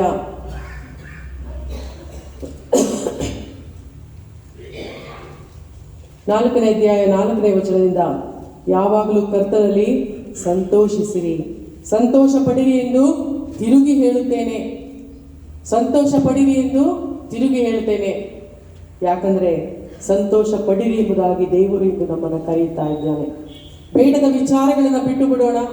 ನಮ್ಮ ಜೀವನದಲ್ಲಿ ಹೊರಟು ಹೋದ ಅನೇಕ ಸಂಗತಿಗಳನ್ನು ಕಳುಹಿಸಿ ಬಿಡೋಣ. ನಮ್ಮ ಜೀವನವನ್ನು ದೇವರಿಗೋಸ್ಕರ ಅರ್ಪಿಸೋಣ. ದೇವರಿಗೆ ಆತನ ಉಪಕಾರಗಳಲ್ಲಿ ನಾವು ಸಂತೋಷ ಪಡೋಣ. ಕರ್ತನಲ್ಲಿ ಸಂತೋಷಿಸಿರಿ. ದೇವರು ಸಂಪೂರ್ಣವಾಗಿ ನಮ್ಮ ಕೈ ಬಿಡಲಿಲ್ಲ. ದೇವರು ಆಯುಷ್ಕಾಲರ ಪಟ್ಟಿಯಿಂದ ನಮ್ಮ ಹೆಸರನ್ನ ತೆಗೆದು ಹಾಕಲಿಲ್ಲ. ಆಲಯಕ್ಕೆ ನನಗೆ ಬರೋದಕ್ಕೆ ಆಗುವುದಿಲ್ಲ ಎಂಬುವಷ್ಟು ಅನಾರೋಗ್ಯವನ್ನ, ಬಲಹೀನತೆನ ದೇವರು ನಮಗೆ ಕೊಟ್ಟಿಲ್ಲ. ನಮ್ಮ ಸಂಬಂಧಗಳು ಅನೇಕ ಮುರಿದು ಹೋದರು, ನಮ್ಮ ಅನೇಕ ಸಂಬಂಧಗಳಲ್ಲಿ ನಮಗೆ ಸಂತೋಷ, ಸಂತೃಪ್ತಿ ಇಲ್ಲದೆ ಹೋದರು. ದೇವರೇ, ನೀನು ನಮ್ಮೊಂದು ಇದ್ದೀ ಎನ್ನುವಂತಹ ಸ್ಪಷ್ಟವಾದಂತಹ ಒಂದು ಆಲೋಚನೆಯನ್ನ ದೇವರು ನಮ್ಮ ಹೃದಯದಲ್ಲಿ ಇರಿಸಿದ್ದಾನೆ. ಇವೆಲ್ಲವುಗಳಿಗಾಗಿ ದೇವರಿಗೆ ನಾವು ಸ್ತೋತ್ರವನ್ನು ಸಮರ್ಪಿಸಬೇಕು.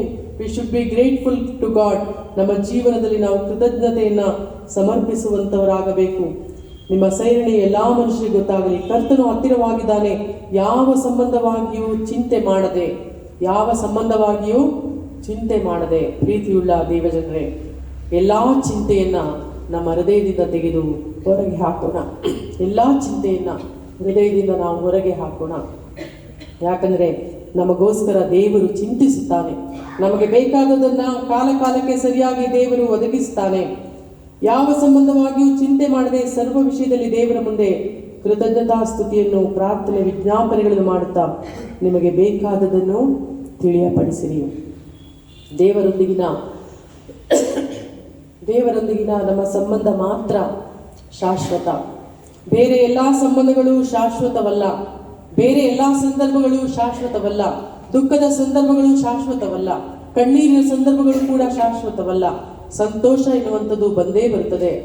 ರಾತ್ರಿ ಆದ ಮೇಲೆ ಹಗಲು ಇದ್ದೇ ಇರ್ತದೆ. ಆದ್ದರಿಂದ ಅಂಧಕಾರವನ್ನು ತೆಗೆದುಹಾಕುವಂತಹ ದೇವರ ಮೇಲೆ ನಮ್ಮ ಚಿಂತಾಭಾರವನ್ನು ನಾವು ಹಾಕೋಣ, ಸಂತೋಷ ಪಡೋಣ. ಬಲವಂತವಾಗಿ ನಗುವುದನ್ನು ನಮ್ಮ ಜೀವನದಲ್ಲಿ ನಾವು ಕಲಿಯಬೇಕು. ಅದು ನಮಗಿರುವಂತಹ ಚಾಲೆಂಜ್. ಎಲ್ಲ ಗ್ರಹಿಕೆಯನ್ನು ಮೀರುವ ದೇವ ಶಾಂತಿಯು ನಿಮ್ಮ ಹೃದಯಗಳನ್ನು, ಯೋಚನೆಗಳನ್ನು ಕ್ರಿಸ್ತ ಯೇಸುವಿನಲ್ಲಿ ಕಾಯುವುದು. ಪ್ರೀತಿಯುಳ್ಳ ದೇವಜನರೇ, ಇಂದು ಸಂತೋಷ ಪಡಿರಿ ಎಂಬುದಾಗಿ ದೇವರ ವಾಕ್ಯ ನಮಗೆ ತಿಳಿಸುತ್ತದೆ. ನಮ್ಮ ಜೀವನದಲ್ಲಿ ಯಾವುದು ಅಗತ್ಯ? ಒಬ್ಬ ದೊಡ್ಡ ಬಿಸ್ನೆಸ್ ಮ್ಯಾನ್ ಹತ್ರ ಒಬ್ಬ ವ್ಯಕ್ತಿ ಬಂದು ಕೇಳಿದಂತೆ, ನಿನಗೆ ಜೀವನ ಅಂದರೆ ಏನು? ಅವನು ಹೇಳಿದಂತೆ, ಈಗ ಒಂದು ಟೆಂಡರ್ ಕಾಲಾಗ್ತಾಯಿದೆ, ಆ ಟೆಂಡರ್ ನನಗೆ ಆದರೆ ಅದೇ ನನಗೆ ಜೀವನ. ಇನ್ನೊಬ್ಬ ಹೌಸ್ ವೈಫ್ನ ಹೋಗಿ ಕೇಳಿದಂತೆ, ನಿನಗೆ ಜೀವನ ಅಂದ್ರೇನು? ನನ್ನ ಗಂಡ ಮತ್ತು ಮಕ್ಕಳು ಪ್ರೀತಿಯಿಂದ ನನ್ನ ನೋಡಿಕೊಂಡ್ರೆ ಅದೇ ನನಗೆ ಜೀವನ. ಒಬ್ಬ ಭಿಕ್ಷುಕನಿಗೆ ಹೋಗಿ ಕೇಳಿದಂತೆ, ಜೀವನ ಅಂದ್ರೇನು? ಈ ಹೊತ್ತಿಗೆ ನನಗೆ ಆಹಾರ ಸಿಗಬೇಕಾಗಿದೆ, ಅದೇ ನನಗೆ ಜೀವನ. ಜೀವನ ಎಂದರೆ ಒಬ್ಬೊಬ್ಬರ ದೃಷ್ಟಿಕೋನದಲ್ಲಿ ಒಂದೊಂದು ರೀತಿ. ಅಗತ್ಯವಾಗಿರುವಂಥದ್ದು ದೊರಕುವುದಷ್ಟೇ ಜೀವನ. ಈ ಕ್ಷಣದಲ್ಲಿ ನಮ್ಮ ಅಗತ್ಯತೆಗಳನ್ನು ದೇವರು ಪೂರೈಸಿದ್ದಾನೆ. ಕೃತಜ್ಞತೆಯಿಂದ ಆತನ ಮುಂದೆ ನಮ್ಮನ್ನು ನಾವು ಸಮರ್ಪಿಸಿಕೊಳ್ಳೋಣ, ಸಂತೋಷ ಪಡೋಣ. ಯಾಕಂದರೆ ದೇವರು ನಮ್ಮನ್ನು ಸಂತೋಷ ಪಡುವುದಕ್ಕಾಗಿಯೇ ಬದುಕಿಸಿದ್ದಾನೆ, ಬಾಳಿಸುತ್ತಿದ್ದಾನೆ, ಆಯುಷ್ಕಾಲವನ್ನು ಕೊಟ್ಟಿದ್ದಾನೆ. ದೇವರಿಗೆ ಕೃತಜ್ಞತೆಯನ್ನು ಸಮರ್ಪಿಸುತ್ತಾ ಪ್ರಾರ್ಥನೆ ಮಾಡೋಣ. ಪ್ರೀತಿ ಸ್ವರೂಪನಾದಂತಹ ದೇವರೇ, ನಾವು ಕಳೆದಂತಹ ಈ ಸಮಯಕ್ಕಾಗಿ ನಿನಗೆ ಸ್ತೋತ್ರವನ್ನು ಸಮರ್ಪಿಸ್ತೇವೆ. ಹೊಸಬರಾಗುವಂತೆ ನಮ್ಮನ್ನು ನೂತನಪಡಿಸು, ನಮ್ಮನ್ನು ಪರಿಶುದ್ಧಗೊಳಿಸು. ನಮ್ಮ ಆಲೋಚನೆಗಳಲ್ಲಿರುವಂತಹ ಕೆಟ್ಟತನವನ್ನು ಹೋಗಲಾಡಿಸಿ ಒಳ್ಳೆಯತನವನ್ನು ನಾವು ಅಳವಡಿಸಿಕೊಳ್ಳುವಂತೆ ನಮ್ಮ ಮನಸ್ಸುಗಳನ್ನು ಪ್ರೇರೇಪಿಸು. ಪರಿಶುದ್ಧರಾಗಿ ದೇವರೇ, ನೂತನ ಮನಸ್ಸುಳ್ಳವರಾಗಿ ಕೃತಜ್ಞತೆಯಿಂದ, ಸಂತೋಷ ಸಂಭ್ರಮದಿಂದ ನಾವು ಜೀವಿಸಲು ನಮ್ಮನ್ನು ನೀವು ನಡೆಸು. ಯೇಸುವಿನಲ್ಲಿ ಪ್ರಾರ್ಥಿಸ್ತೇವೆ.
ಅಪೊಸ್ತಲರ ವಿಶ್ವಾಸ ಪ್ರಮಾಣವನ್ನು ಕಾರ್ಯಗಳು ಪರಲೋಕ ಭೂಲೋಕಗಳನ್ನು ಸೃಷ್ಟಿಸಿದ ಸರ್ವಶಕ್ತನಾಗಿರುವ ತಂದೆಯಾದ ದೇವರನ್ನು ನಂಬುತ್ತೇನೆ. ಆತನ ಏಕಕುಮಾರನಾಗಿರುವ ನಮ್ಮ ಪ್ರಭುವಾದ ಯೇಸು ಕ್ರಿಸ್ತನ ನಂಬುತ್ತೇನೆ. ಈತನ ಪರಿಶುದ್ಧಾತ್ಮನಿಂದ ಕನ್ಯಾಮರಿಯ ಗರ್ಭದಲ್ಲಿ ಧರಿಸಲ್ಪಟ್ಟನು. ಆಕೆಯ ಹುಟ್ಟಿ ಒಂಬತ್ತು ದಿನದಲ್ಲಿ ಶ್ರಮದಲ್ಲಿ ಶಿಲುಬೆಗೇರಲ್ಪಟ್ಟು ಸತ್ತುಹೋಗಲ್ಪಟ್ಟನು. ಪಾತಾಳಕ್ಕಿಳಿದು ಮೂರನೇ ದಿವಸದಲ್ಲಿ ಸತ್ತವರಿಂದ ಎದ್ದು ಪರಲೋಕಕ್ಕೆ ಹೋಗಿ ಸರ್ವಶಕ್ತನಾಗಿರುವ ತಂದೆಯಾದ ದೇವರ ಪಾರ್ಶ್ವದಲ್ಲಿ ಕುಳಿತುಕೊಂಡಿದ್ದಾನೆ. ಈತನಿಂದ ಬಂದು ಬದುಕಿನವರಿಗೂ ಸತ್ತವರಿಗೂ ನ್ಯಾಯ ತೀರಿಸುವನು ಎಂದು ನಂಬುತ್ತೇನೆ. ನಾನು ಪರಿಶುದ್ಧಾತ್ಮನನ್ನು ನಂಬುತ್ತೇನೆ. ಒಂದೇ ದರ್ಶನ ಕ್ರೈಸ್ತರು ಭಕ್ತರನ್ನು ಬಿಟ್ಟು ಪಾಪಪರಿಹಾರ ದೇಹದ ಮೂಲಕ ನಿತ್ಯ ಜೀವ ಉಂಟು ಎಂದು ನಂಬುತ್ತೇನೆ. ನಾವು ಹಾಗೆ ನಿಂತುಕೊಂಡಿರುವಾಗಲೇ 251ರಲ್ಲಿರುವಂತಹ ಒಡಂಬಡಿಕೆಯ ಪ್ರಾರ್ಥನೆಗೆ ನಾವು ಹೋಗೋಣ. 251. ಪ್ರಿಯರೇ, ದೇವರು ತನ್ನ ಜನರೊಂದಿಗೆ ಮಾಡಿಕೊಂಡಿರುವ ಒಡಂಬಡಿಕೆಯಲ್ಲಿ ನಮ್ಮ ಭಾಗವನ್ನು ನಾವು ಈಗ ಪೂರ್ಣ ಹೃದಯದಿಂದ ಸ್ಥಿರಪಡಿಸೋಣ ಮತ್ತು ಕ್ರಿಸ್ತನ ನೊಗವನ್ನು ಹೆಗಲ ಮೇಲೆ ತೆಗೆದುಕೊಳ್ಳೋಣ. ಹೀಗೆ ಆತನ ನೊಗವನ್ನು ಬರುವುದು ಎಂದರೆ ಆತನು ನಮ್ಮ ಕೆಲಸವನ್ನು, ನಮ್ಮ ಸ್ಥಿತಿಗತಿಯನ್ನು ನೇಮಿಸಲಿ ಎಂದು ನಾವು ಸಂತುಷ್ಟರಾಗಿರುವುದೇ ಆಗಿದೆ. ನಮ್ಮ ಪ್ರತಿಫಲವು ಆತನೊಬ್ಬನೇ ಆಗಿರತಕ್ಕದ್ದು. ಕ್ರಿಸ್ತನು ತನ್ನ ಸೇವಕ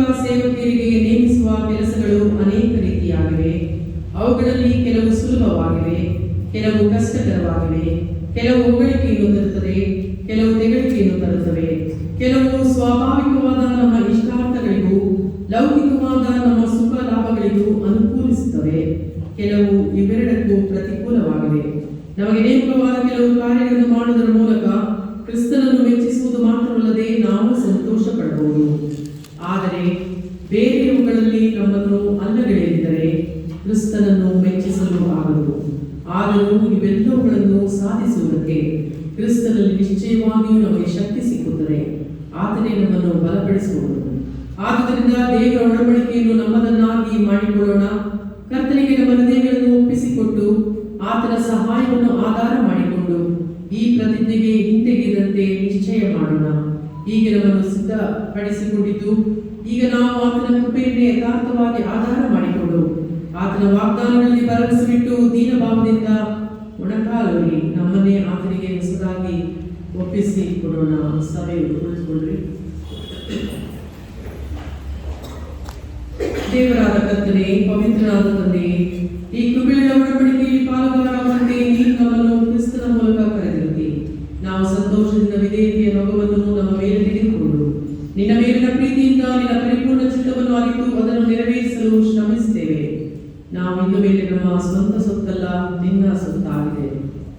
ಒಟ್ಟಾಗಿ ನಾವು ಹೇಳೋಣ: ನಾನು ಇನ್ನು ಮುಂದೆ ನನ್ನ ಸ್ವಂತ ಸೊತ್ತಲ್ಲ, ನಿನ್ನ ಸೊತ್ತಾಗಿದೆ. ನೀನು ಇಷ್ಟಪಡುವಲ್ಲಿ ನನ್ನನ್ನು ಇರಿಸು, ನೀನು ಇಷ್ಟಪಡುವವರೊಂದಿಗೆ ನನ್ನನ್ನು ಕೂಡಿಸು. ಕೆಲಸ ಮಾಡುವುದಕ್ಕಾದರೂ ಬಾಧೆಯನ್ನು ಅನುಭವಿಸುವುದಕ್ಕಾದರೂ ಯಾವುದಕ್ಕಾದರೂ ನನ್ನನ್ನು ನೇಮಿಸು. ನಿನಗಾಗಿ ಕೆಲಸ ಮಾಡ್ತಾ ಇರಲಿ, ತಳ್ಳಲ್ಪಟ್ಟಿರಲಿ, ನಿನಗಾಗಿ ಹೆಚ್ಚಿಸಲ್ಪಟ್ಟರು, ತಗ್ಗಿಸಲ್ಪಟ್ಟರು, ಬಲ್ಲಿದರಾಗಿದ್ದರು, ಬಡವರಾಗಿದ್ದರು, ಎಲ್ಲವನ್ನೂ ಹೊಂದಿದವರಾಗಿದ್ದರು, ಏನೂ ಇಲ್ಲದವರಾಗಿದ್ದರು. ನಿನ್ನ ಚಿತ್ತವು ನೆರವೇರಲಿ ಎಂಬುದೇ ನನ್ನ ಅಭಿಲಾಷೆ. ನಿನ್ನ ಚಿತ್ತಕ್ಕೆ ಎಲ್ಲವನ್ನೂ ಒಪ್ಪಿಸಿದ್ದೇನೆ. ಈಗ ಮಹಾಮಹಿಮನಾದ ದೇವರೇ, ತಂದೆ, ಕುಮಾರ, ಪವಿತ್ರ ಆತ್ಮನೇ, ನೀನು ನನ್ನವನು, ನಾನು ನಿನ್ನವಳು. ಹಾಗೆಯೇ ಆಗಲಿ. ನಾನು ಭೂಲೋಕದಲ್ಲಿ ಮಾಡಿಕೊಂಡಿರುವ ಈ ಒಡಂಬಡಿಕೆಯನ್ನು ಪರಲೋಕದಲ್ಲಿ ಸ್ವರ್ಗದಲ್ಲಿ. ಆಮೆನ್. ಈಗ ಒಂದು ವಿಶೇಷ ಕೃಪೆಯನ್ನು ಅನ್ವಯಿಸುತ್ತೇನೆ.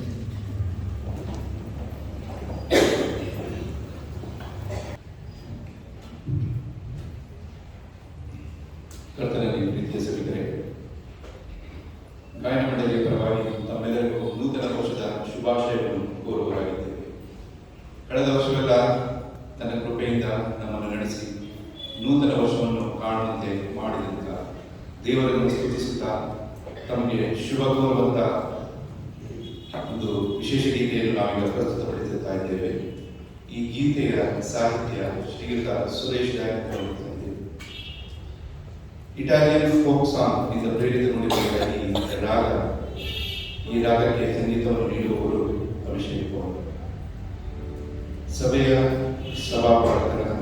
ಸಭಾಪಾಲನ ಸಮಿತಿಯ ಗಾಯನ ಮಂಡಳಿಯ ಪರವಾಗಿ ಶ್ರೀಯುತ ಸುರೇಶ್ ದಾಯನದವರಿಗೂ ಹಾಗೂ ಅಭಿಷೇಕ್ ಪೌಲ್ ಅವರಿಗೂ ವಂದಿಸಿ ಕೃತಜ್ಞತೆಯನ್ನು ಸಲ್ಲಿಸುತ್ತಾರೆ.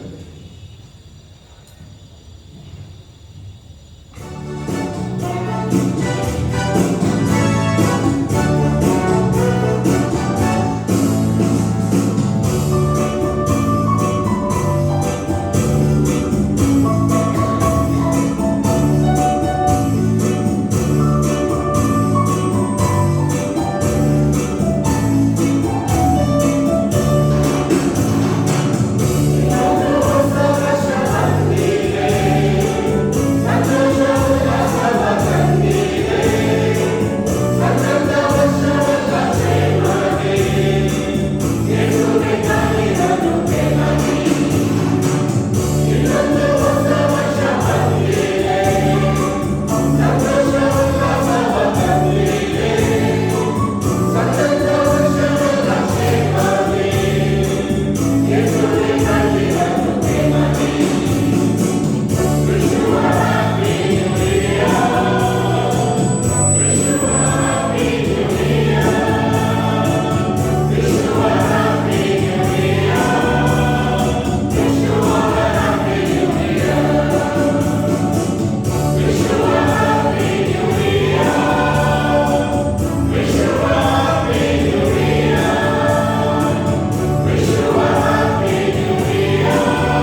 ಪ್ರಾಮಿಸ್ ಕಾರ್ಡನ್ನು ಯಾರು ಪಡೆದಿಲ್ವೋ ಅವ್ರು ಹೊರಗಡೆ ಆದ ನಂತರ ಅದನ್ನು ಇಟ್ಟಿದ್ದಾರೆ.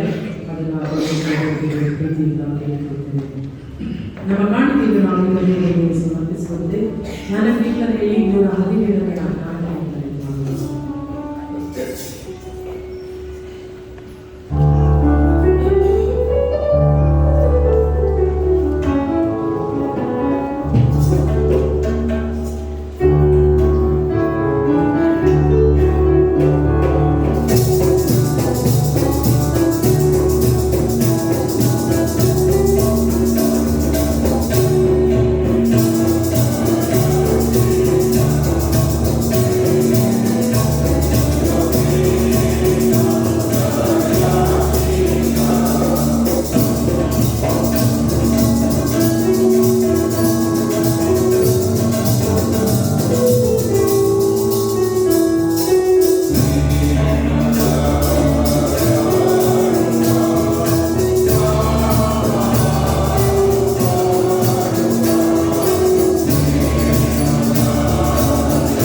ಪ್ರಾರ್ಥನೆ ಮಾಡೋಣ.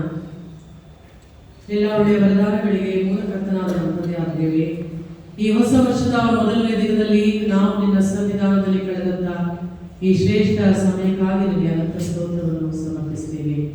ದೇವರೇ, ಈ ದೇಹದಲ್ಲಿ ಉಸಿರಿರುವವರೆಗೂ ನಿನ್ನ ಆಲಯಕ್ಕೆ ಬರುವಷ್ಟು, ನಿನ್ನ ಆರಾಧನೆಯಲ್ಲಿ ಪಾಲ್ಗೊಂಡು ನಿನಗೆ ಸ್ತುತಿ ಸ್ತೋತ್ರವನ್ನು ಸಮರ್ಪಿಸುವಷ್ಟು ಆರೋಗ್ಯ, ಶಕ್ತಿ, ಸಾಮರ್ಥ್ಯವನ್ನು ನಮ್ಮೆಲ್ಲರಿಗೆ ದಯಪಾಲಿಸುವುದು ನಿನ್ನಲ್ಲಿ ಪ್ರಾರ್ಥಿಸ್ತೇವೆ. ಇದೇ ನಮ್ಮ ಜೀವನಕ್ಕೆ ಶ್ರೇಷ್ಠವಾದಂತಹ ಆಶೀರ್ವಾದವಾಗಿದೆ. ಸ್ವಾಮಿ, ಹೊಸ ವರ್ಷದ ಎಲ್ಲ ದಿನಗಳನ್ನು ನೀನು ಆಶೀರ್ವದಿಸು. ನಿನ್ನ ಆಲಯದಲ್ಲಿ ತಲೆಬಾಗಿ ನಿಂತಹ ಪ್ರತಿಯೊಬ್ಬ ನಿನ್ನ ಮಕ್ಕಳಿಗೆ ಬೇಕಾದಂತಹ ಆರೋಗ್ಯ, ಸಂತೋಷ, ಸಮಾಧಾನ, ಶಾಂತಿಯನ್ನ ದಯಪಾಲಿಸು. ಕಾರಣಾಂತರದಿಂದ ಬಾಯಿಗೆ ಇರುವಂತಹ ಸಮಸ್ತ ಜನರನ್ನ ಆಶೀರ್ವದಿಸು. ತಂದೆಯಾದ ದೇವರೇ, ನಿನ್ನ ಶುಭವು ಕೃಪೆಯು ನಮ್ಮೆಲ್ಲರನ್ನ ಹಿಂಬಾಲಿಸಲಿ. ಹೊಸ ವರ್ಷದ ದಿನಗಳಲ್ಲಿ ನಾವು ಕೈ ಹಾಕುತ್ತಾ ಎಲ್ಲ ಒಳ್ಳೆಯ ಕೆಲಸ ಕಾರ್ಯಗಳನ್ನ ಸಫಲ ಮಾಡು. ನಮ್ಮ ಮನಸ್ಸಿನಲ್ಲಿ ಇಟ್ಟುಕೊಂಡಂತಹ ನಿರೀಕ್ಷೆಯನ್ನ ಸಫಲ ಮಾಡು. ನಂಬಿಕೆಯನ್ನ ನೀನು ಹುಟ್ಟಿಸುವಾದನು, ಪೂರೈಸುವಾದನು ನೀನೇ ಆಗಿದ್ದುಕೊಂಡು ನಮ್ಮನ್ನು ಮುನ್ನಡೆಸು. ಎಲ್ಲ ಪ್ರಯಾಣದಲ್ಲಿ ನಮಗೆ ಕ್ಷೇಮವನ್ನು ಕೊಟ್ಟು ನಡೆಸು ಸ್ವಾಮಿ. ಅಪಾಯಗಳಿಂದ, ಕೇಡು ಗಂಡಾಂತರಗಳಿಂದ, ಬಲಹೀನತೆಯನ್ನ, ಅನಾರೋಗ್ಯದಿಂದ ನಮ್ಮೆಲ್ಲರನ್ನ ತಪ್ಪಿಸಿ ಕಾಪಾಡು. ನಾವು ನಿನ್ನವರಾಗಿ ಸದಾ ನಿನಗೆ ಸ್ತೋತ್ರವನ್ನು ಸಮರ್ಪಿಸುತ್ತಾ ಈ ಲೋಕದಲ್ಲಿ ಬಾಳುತ್ತಾ ಕೃಪೆಯನ್ನು ದಯಪಾಲಿಸು. ಎಲ್ಲ ಕುಟುಂಬಗಳನ್ನ ಆಶೀರ್ವದಿಸು. ಯೌವನಸ್ಥ ಮಕ್ಕಳನ್ನ, ಚಿಕ್ಕ ಮಕ್ಕಳನ್ನು, ಸ್ತ್ರೀಯರನ್ನು ನಿನ್ನ ರಕ್ಷಣೆಗಳ ಹಸ್ತಕ್ಕೆ ಒಪ್ಪಿಸಿಕೊಡುತ್ತೇವೆ. ನಮ್ಮ ಸಭೆಯೆಲ್ಲ ಆರಾಧನೆಗಳನ್ನ ಆಶೀರ್ವಾದ ಮಾಡಿ ನಡೆಸು. ನಮ್ಮ ಸೇವೆಯನ್ನ ನೀನು ಪರಿಗಣಿಸು. ನಿನ್ನ ಆಶೀರ್ವಾದವನ್ನು ನಾವು ಪಡೆದುಕೊಂಡು ನೀನು ಯಾವಾಗಲೂ ನಮ್ಮ ಜೊತೆ ಇದ್ದೀ ಎನ್ನುವಂತಹ ನಿರೀಕ್ಷೆಯೊಡನೆ ಮುಂದೆ ಸಾಗುವಂತೆ ನಮ್ಮೆಲ್ಲರನ್ನ ನೀನು ಆಶೀರ್ವದಿಸುತ್ತೇವೆ. ತನ್ನಂತಹ ಕಾಣಿಕೆಯು ನಿನ್ನ ರಾಜ್ಯದ ಮಹಿಮೆಗೋಸ್ಕರ ಉಪಯೋಗವಾಗಲಿ. ಯೇಸು ಕ್ರಿಸ್ತನಲ್ಲಿ ಪ್ರಾರ್ಥಿಸುತ್ತೇವೆ ಸ್ವಾಮಿ. ನಾವು ಹಾಗೆ ನಿಂತುಕೊಂಡಿರುವಾಗಲೇ ದೇವರ ಆಶೀರ್ವಾದವನ್ನು ಪಡೆದುಕೊಳ್ಳೋಣ. ನಮ್ಮ ಕರ್ತನಾದ ಯೇಸು ಕ್ರಿಸ್ತನ ಕೃಪೆ, ತಂದೆ ದೇವರ ಪ್ರೀತಿ, ಪರಿಶುದ್ಧಾತ್ಮನ ತಲೆಬಾಗಿರುವಂತಹ ನಮ್ಮೆಲ್ಲರ ಸಂಗಡ, ಇಡೀ ಲೋಕದವರೆಲ್ಲರ ಸಂಗಡ ನಿತ್ಯ ನಿರಂತರವೂ ನೆಲೆಯಾಗಿರಲಿ. ಆಮೆನ್. ಕರ್ತನ ಪವಿತ್ರ ರಾತ್ರಿ ಪೂಜಾ ಸಂಸ್ಕಾರದ ಆರಾಧನೆಗೋಸ್ಕರ ನಾವು ಮುಂದುವಾದ ಆರಾಧನೆ ಪುಸ್ತಕ ಪುಟ 49 ರೊಟ್ಟಿ ಮುರಿಯುವ ಭಾಗವನ್ನು ನಾವು ಅನುಸರಿಸೋಣ. ರೊಟ್ಟಿ ಮುರಿಯುವ ಭಾಗ. ದೇವ ಜನರು ಒಂದಾಗಿರುವುದು ಎಷ್ಟೋ ಒಳ್ಳೆಯದು, ಎಷ್ಟೋ ರಮ್ಯವಾದವು. ನಾವೆಲ್ಲ ಒಂದೇ ರೊಟ್ಟಿಯಲ್ಲಿ ಪಾಲು ತಗೊಳ್ಳೋದ್ರಿಂದ ಅನೇಕರಾಗಿರುವ ನಾವು ಒಂದೇ ರೊಟ್ಟಿಯಾಗಿ ಒಂದೇ ದೇಹವಾಗಿ ಹೋಗಿದ್ದೇವೆ.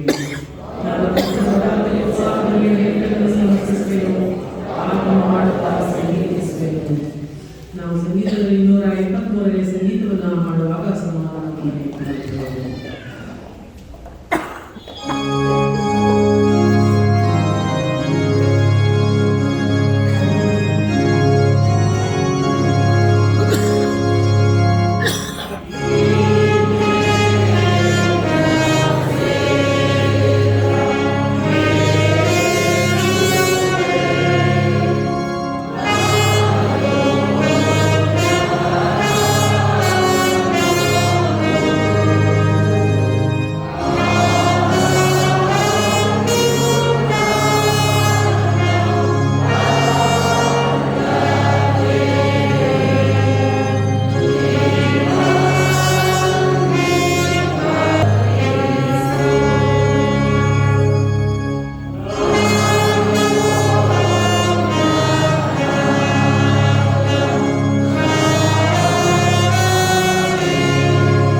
ಮೆಚ್ಚುಗೆಯಾಗುವಂತೆಯೂ ವಿನಿಯೋಗಿಸು ಎಂದು ಪ್ರಾರ್ಥಿಸುತ್ತೇವೆ.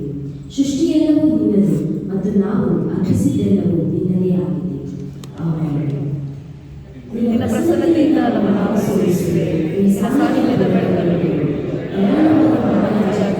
ಅದು ನಿನ್ನ ಶಿಷ್ಯರ ಮಧ್ಯೆ ಬಂದಂತೆ ಇದು ನಮ್ಮ ಮಧ್ಯೆ ಬಂದು ಪ್ರತಿಯೊಂದರಲ್ಲಿ ನಾವು ನಿನ್ನ ಕುರಿತು ಇರುವಂತೆ ಅನುಸರಿಸು. ತಂದೆಯನ್ನು ಪವಿತ್ರಾತ್ಮನಿಗೆ ಕೂಡಿ ಏಕದೇವರಾಗಿ ಸ್ತೋತ್ರ. ಆಮೆನ್. ಕರ್ತನು ನಿಮ್ಮೊಂದಿಗಿರಲಿ. ನಿನ್ನೊಡನೆಯೂ ಇರಲಿ. ನಿಮ್ಮ ಹೃದಯಗಳನ್ನು ಮೇಲೆತ್ತಿರಿ. ನಾವು ಕರ್ತನೆಡೆಗೆ ಎತ್ತುತ್ತೇವೆ. ನಮ್ಮ ಕರ್ತನಾದ ದೇವರಿಗೆ ಕೃತಜ್ಞತಾಸ್ತುತಿ ಮಾಡುವ. ದೇವರಿಗೆ ಸ್ತುತಿಯನ್ನು ಕೃತಜ್ಞತೆಯನ್ನು ಸಲ್ಲಿಸುವ ಭಕ್ತವಾಗಿದೆ. ಸಭೆಗಳು ಪವಿತ್ರನಾದ ದೇವರೇ, ಎಲ್ಲ ಸಮಯಗಳಲ್ಲಿ ಎಲ್ಲ ಸ್ಥಳಗಳಲ್ಲಿ ನಮ್ಮ ಕೃತಜ್ಞತೆಗಳನ್ನು ನಿನಗರ್ಪಿಸಿ ನಿನ್ನನ್ನು ಮಹಿಮೆ ಪಡಿಸುವುದು ಯುಕ್ತವೂ ನ್ಯಾಯವೂ ಆಗಿದೆ. ನೀನು ಮಾತಾಡಿದಾಗ ಬೆಳಕು ಮೂಡಿತು, ಕತ್ತಲೆಯನ್ನು ಹೊರತುಡಿಸಿತು, ಅಸ್ತ್ಯವ್ಯಸ್ತೆಯಿಂದ ಕ್ರಮವು ಉದ್ಭವವಾಯಿತು. ನೀನು ಮಣ್ಣಿಗೆ ಶ್ವಾಸವನ್ನು ಊದಿದ್ದಾಗ ನಿನ್ನ ಸ್ವರೂಪದಲ್ಲಿ ನಾವು ನಿರ್ಮಾಣವಾದೆವು. ನಾವು ಮಾರ್ಗ ತಪ್ಪಿ ಅಲೆದಾಡುತ್ತಿದ್ದಾಗ ನೀನು ನಿನ್ನ ಮಗನು ನಮ್ಮ ಕರ್ತನೂ ಆದ ಯೇಸು ಕ್ರಿಸ್ತನ ಮೂಲಕ ನಮ್ಮ ಬಳಿಗೆ ಬಂದೆ. ಆದರೆ ನಿರಾಶ್ರಿತನಂತೆ ಚದರಿಸಲ್ಪಟ್ಟ ನೋವಿನ ಮಗುವಾಗಿ ನಮ್ಮನ್ನು ಸಂಧಿಸಿದ. ನಮ್ಮ ಆರಂಭ ಸ್ಥಿತಿಯನ್ನು ತ್ಯಜಿಸುವಂತೆ ಆತನು ನಮ್ಮನ್ನು ಹೆಸರೆಸರಾಗಿ ಕಳೆದು ಶಿಷ್ಯರನ್ನಾಗಿ, ಸ್ನೇಹಿತರನ್ನಾಗಿ, ಜೊತೆ ಸೇವಕಿಯರನ್ನಾಗಿ ಮಾಡಿದ. ಆತನು ಪೂಜೆಯಲ್ಲಿ ತನ್ನ ಕರಕರಗಳನ್ನು ಚಾಚಿ ಮರಣದ ಮೂಲಕ ನಮ್ಮ ಪಾಪವನ್ನು ಹೊತ್ತುಕೊಂಡು ಮತ್ತು ಪುನಃಸ್ಥಿತಿಯಾಗುವ ಮೂಲಕ ನಮ್ಮನ್ನು ರಕ್ಷಿಸಿದ. ನಾವು ಸೃಷ್ಟಿಸಿದ ಗೊಂದಲಮಯ ಸ್ಥಿತಿಯ ಮಧ್ಯೆ ನೀನು ಚಲಿಸಿ ನಿನ್ನ ಪವಿತ್ರಾತ್ಮನ ಮೂಲಕ ಕಾರ್ಯೋಪಾದಿಯಲ್ಲಿ ಆರೈಕೆ ಮಾಡಿ ಹೊಸ ಸೃಷ್ಟಿಯನ್ನು ರೂಪಿಸಿದ್ದಿ. ಈ ಲೋಕಕ್ಕೆ ಬರುವವರೆಲ್ಲರಿಗೆ ಜ್ಞಾನೋದಯವನ್ನು ಅನುಗ್ರಹಿಸುತ್ತಿ. ಪ್ರವಾದಿಗಳು ಮತ್ತು ಅಪೊಸ್ತಲರು ಸರಿಯಾದ ಸಮಯದಲ್ಲಿ ಸರಿಯಾದ ವಾಕ್ಯವನ್ನು ಕಂಡುಕೊಳ್ಳುವಂತೆ ಪ್ರೇರಣೆ ನೀಡಿದ್ದಿ. ನಿನ್ನ ಜನರನ್ನು ನಿಯೋಜಿಸಿ ಸನ್ನದ್ಧಿಗೊಳಿಸಿ ಹೊಸ ಸೃಷ್ಟಿಯ ಪ್ರಕ್ರಿಯೆಯನ್ನು ನಿನ್ನ ನಿಯೋಗಕ್ಕೆ ಅವರನ್ನು ನಿಯೋಜಿಸುತ್ತಿ. ಇದೆಲ್ಲದಕ್ಕಾಗಿ ಸರ್ವದೂತಗಳೊಂದಿಗೆ ಪರಲೋಕದ ಸಂಘದವರೆಲ್ಲರೊಂದಿಗೆ ನಿನ್ನ ಮಹಿಮೆಯುಳ್ಳ ನಾಮವನ್ನು ಸ್ತುತಿಸಿ ಹಾಡುವೆವು. ಪರಿಶುದ್ಧನು ಪರಿಶುದ್ಧನು ಪರಿಶುದ್ಧನು ಸರ್ವಶಕ್ತನು ಒಡೆಯನು ಆಗಿದ್ದೇವೆ. ಪರಲೋಕ ಮತ್ತು ಭೂಲೋಕಗಳು ನಿನ್ನ ಮಹಿಮೆಯಿಂದ ತುಂಬಿದೆ. ಮಹೋನ್ನತಗಳಿಗೆ ಸ್ತುತಿಯಾಗಲಿ.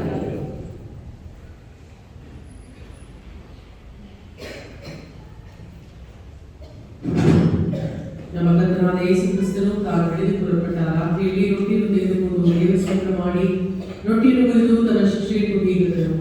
ತಕ್ಕೊಳ್ಳಿರಿ, ತಿನ್ನಿರಿ, ಇದು ನಿಮಗೋಸ್ಕರ ಕೊಡಲ್ಪಟ್ಟ ನನ್ನ ದೇಹ, ನನ್ನನ್ನು ನೆಲೆಸಿಕೊಳ್ಳೋದಕ್ಕೋಸ್ಕರ ಇದನ್ನು ಮಾಡಿರಿ. ಅದೇ ರೀತಿ ಊಟವಾದ ಬಳಿಕ ಪಾತ್ರೆಯನ್ನು ತೆಗೆದುಕೊಂಡು ದೇವಸ್ತೋತ್ರ ಮಾಡಿ ಶಿಷ್ಯರಿಗೆ ಹೀಗಂದನು, ಇದರಲ್ಲಿರುವುದನ್ನು ನೀವೆಲ್ಲರೂ ಕುಡಿಯಿರಿ, ಇದು ಹೊಸ ಒಡಂಬಡಿಕೆಯ ರಕ್ತ, ಅನೇಕರ ಪಾಪ ನಿವಾರಣೆಗಾಗಿ ಸುರಿಸಲ್ಪಟ್ಟ ರಕ್ತ. ನೀವು ಇದರಲ್ಲಿ ಪಾನ ಮಾಡುವಾಗೆಲ್ಲ ನನ್ನನ್ನು ನೆನೆಸಿಕೊಳ್ಳುವುದಕ್ಕೋಸ್ಕರ ಪಾನ ಮಾಡಿರಿ.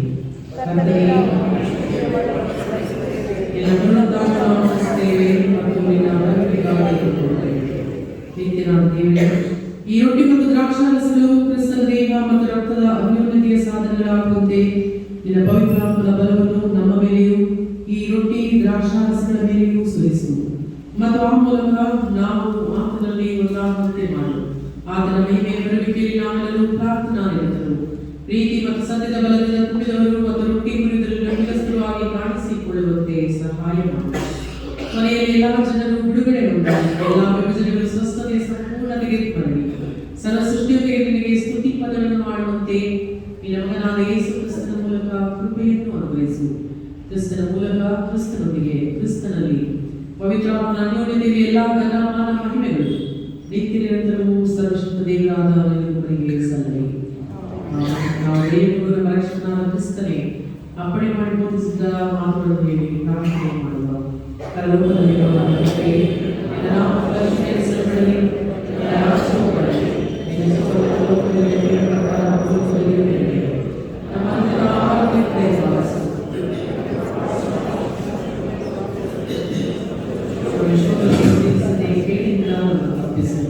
ರಾಜ್ಯವು ಬಲವು ಮಹಿಮೆಯಿಂದ ಸದಾ ಕಾಲದವರೆಗೆ.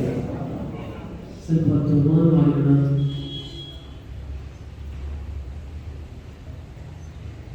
ಮುಂದಿನ ಪ್ರಾರ್ಥನೆಯನ್ನು ದೀನ ಮನಸ್ಸಿನಿಂದ ಹೇಳೋಣ. ಕರ್ತನೇ, ಕರುಣಾಸಾಗರನೇ, ನಾವು ಸಮೀಪದಲ್ಲಿ ನಂಬಿಕೆಯಿಟ್ಟು ನಿನ್ನ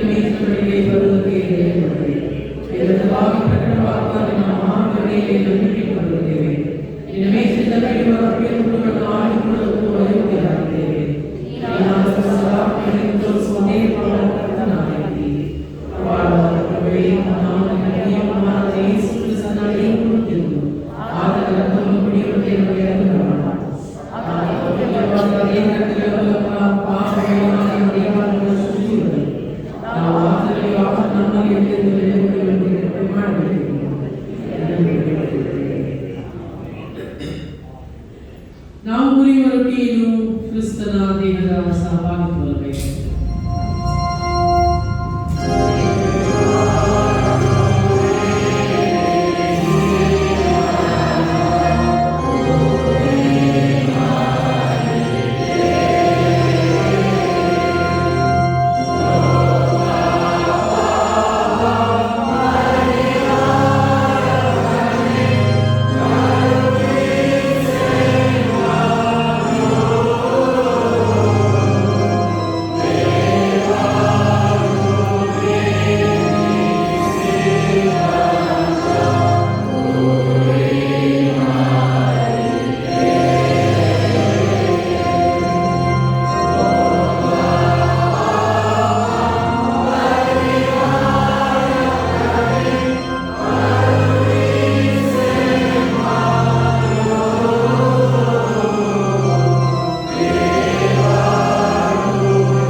Cristo sopra dentro.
ನೂರಾವರ್ತನೆಯ ಸೇವೆಯನ್ನು ಹಾಡೋಣ. ನಿನ್ನ ಕರುಣೆಯನ್ನು ಕಣ್ಣೆತ್ತಿ ಪೂಜೆಯನ್ನು ಪಾಪವನ್ನು ದೃಷ್ಟಿಸು.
163ನೇ ಸಂಗೀತವನ್ನು ಮಾಡೋಣ. ಇನ್ ನಂಬರ್ 163, ಆನಂದವೇ ಆನಂದವೇ ನಾ ಕ್ರಿಸ್ತ ಭಕ್ತನಾದೆನು.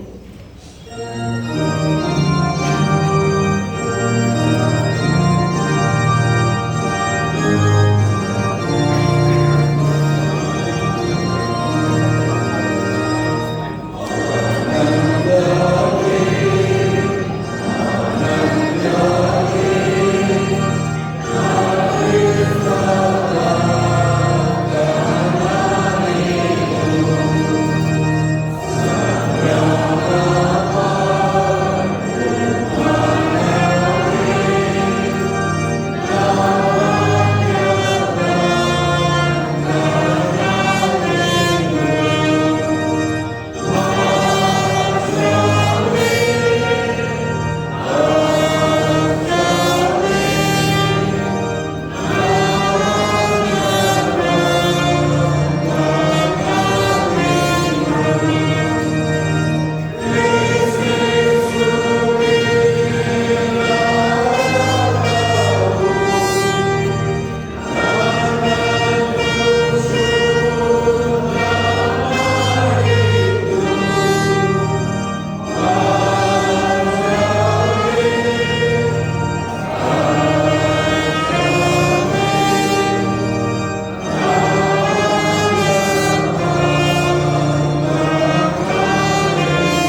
ಜೀವ ವಾಕ್ಯದ ನಾನು ಭಾಗಿಯಾಗಿದೆ.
ಎಪ್ಪತ್ತನೇ ಸಂಗೀತವನ್ನು ಮಾಡೋಣ. ಇನ್ನೊಬ್ಬ ಸ್ವರೂಪಿ ಆ ಎಂತ ಅಮೂಲ್ಯದಿಂದ ನಮಗೆ ಸಿಕ್ಕಿ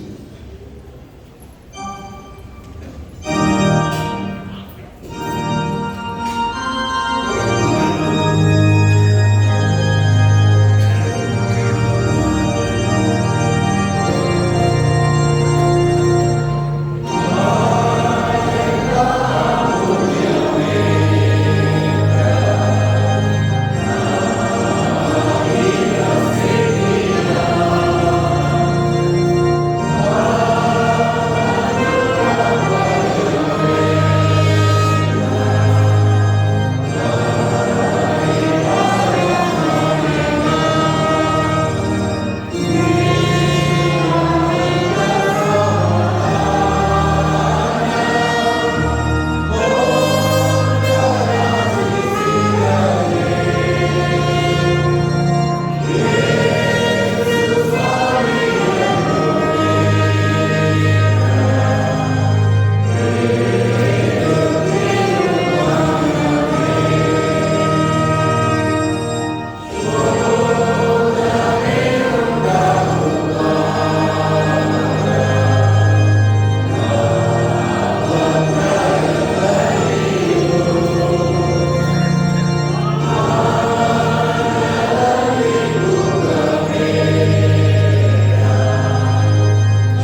105ನೇ ಸಂಗೀತವನ್ನು ಮಾಡ್ತಾ ಇದ್ದಾರೆ. ಪಾಪ ಯೇಸು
ಕ್ರಿಸ್ತನ ದೇಹಗಳ ಸಂಸ್ಕಾರಗಳಿಗೆ ನಂಬಿಕೆಯಿಂದ ಇಂದು ನಾವು ಎದುರಿಸಿಕೊಂಡು ದೇವರಿಗೆ ಉಪಹಾರ ಸ್ತುತಿಯನ್ನು ಸಮರ್ಪಿಸೋಣ.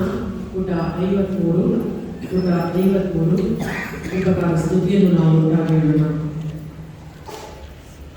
ದಯಾಮಯನಾದ ದೇವರೇ, ಸರ್ವಜನರ ಸರ್ವ ಸೃಷ್ಟಿಯ ಪರಿಪಾಲನೆ, ನೀನು ಹೊಸ ಜೀವನದೊಡನೆ ನಮ್ಮನ್ನು ಈಗ ಸ್ಪರ್ಶಿಸಿದೆ.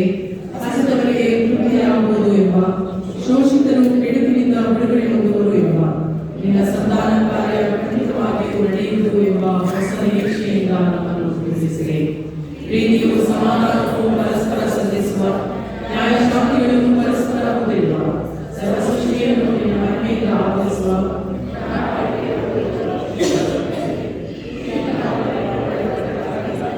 ನನ್ನ ಸರ್ವಸಂಪೂರ್ಣತೆ ಸಮಸ್ತವನ್ನು ನಿರ್ವಹಿಸುವ ಕರ್ತನಾದ ಯೇಸುವನ್ನು ಸರ್ವ ಸೃಷ್ಟಿಗಳನ್ನು ಸೇರಿ ನನ್ನನ್ನು ಬಲಪಡಿಸಿ ಸ್ಥಿತಿಸಿದೆ.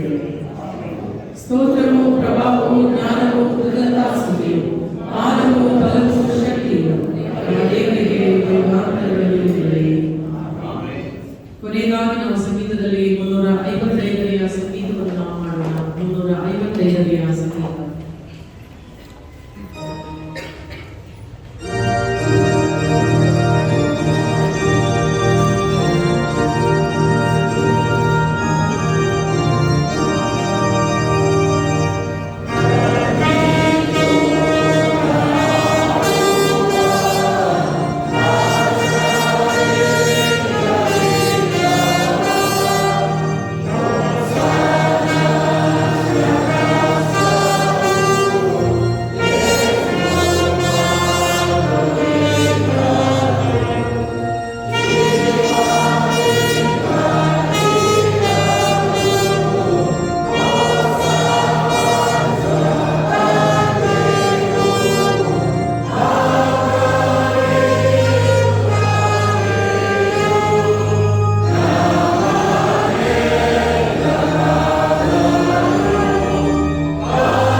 ಜನರನ್ನು ಗೌರವಿಸಿ ಪವಿತ್ರಾತ್ಮನ ಬಲದಲ್ಲಿ ಸಂತೋಷಿಸುತ್ತಾ ಕರ್ತನನ್ನು ಪ್ರೀತಿಸಿ ಸೇವೆ ಸಲ್ಲಿಸಿರಿ.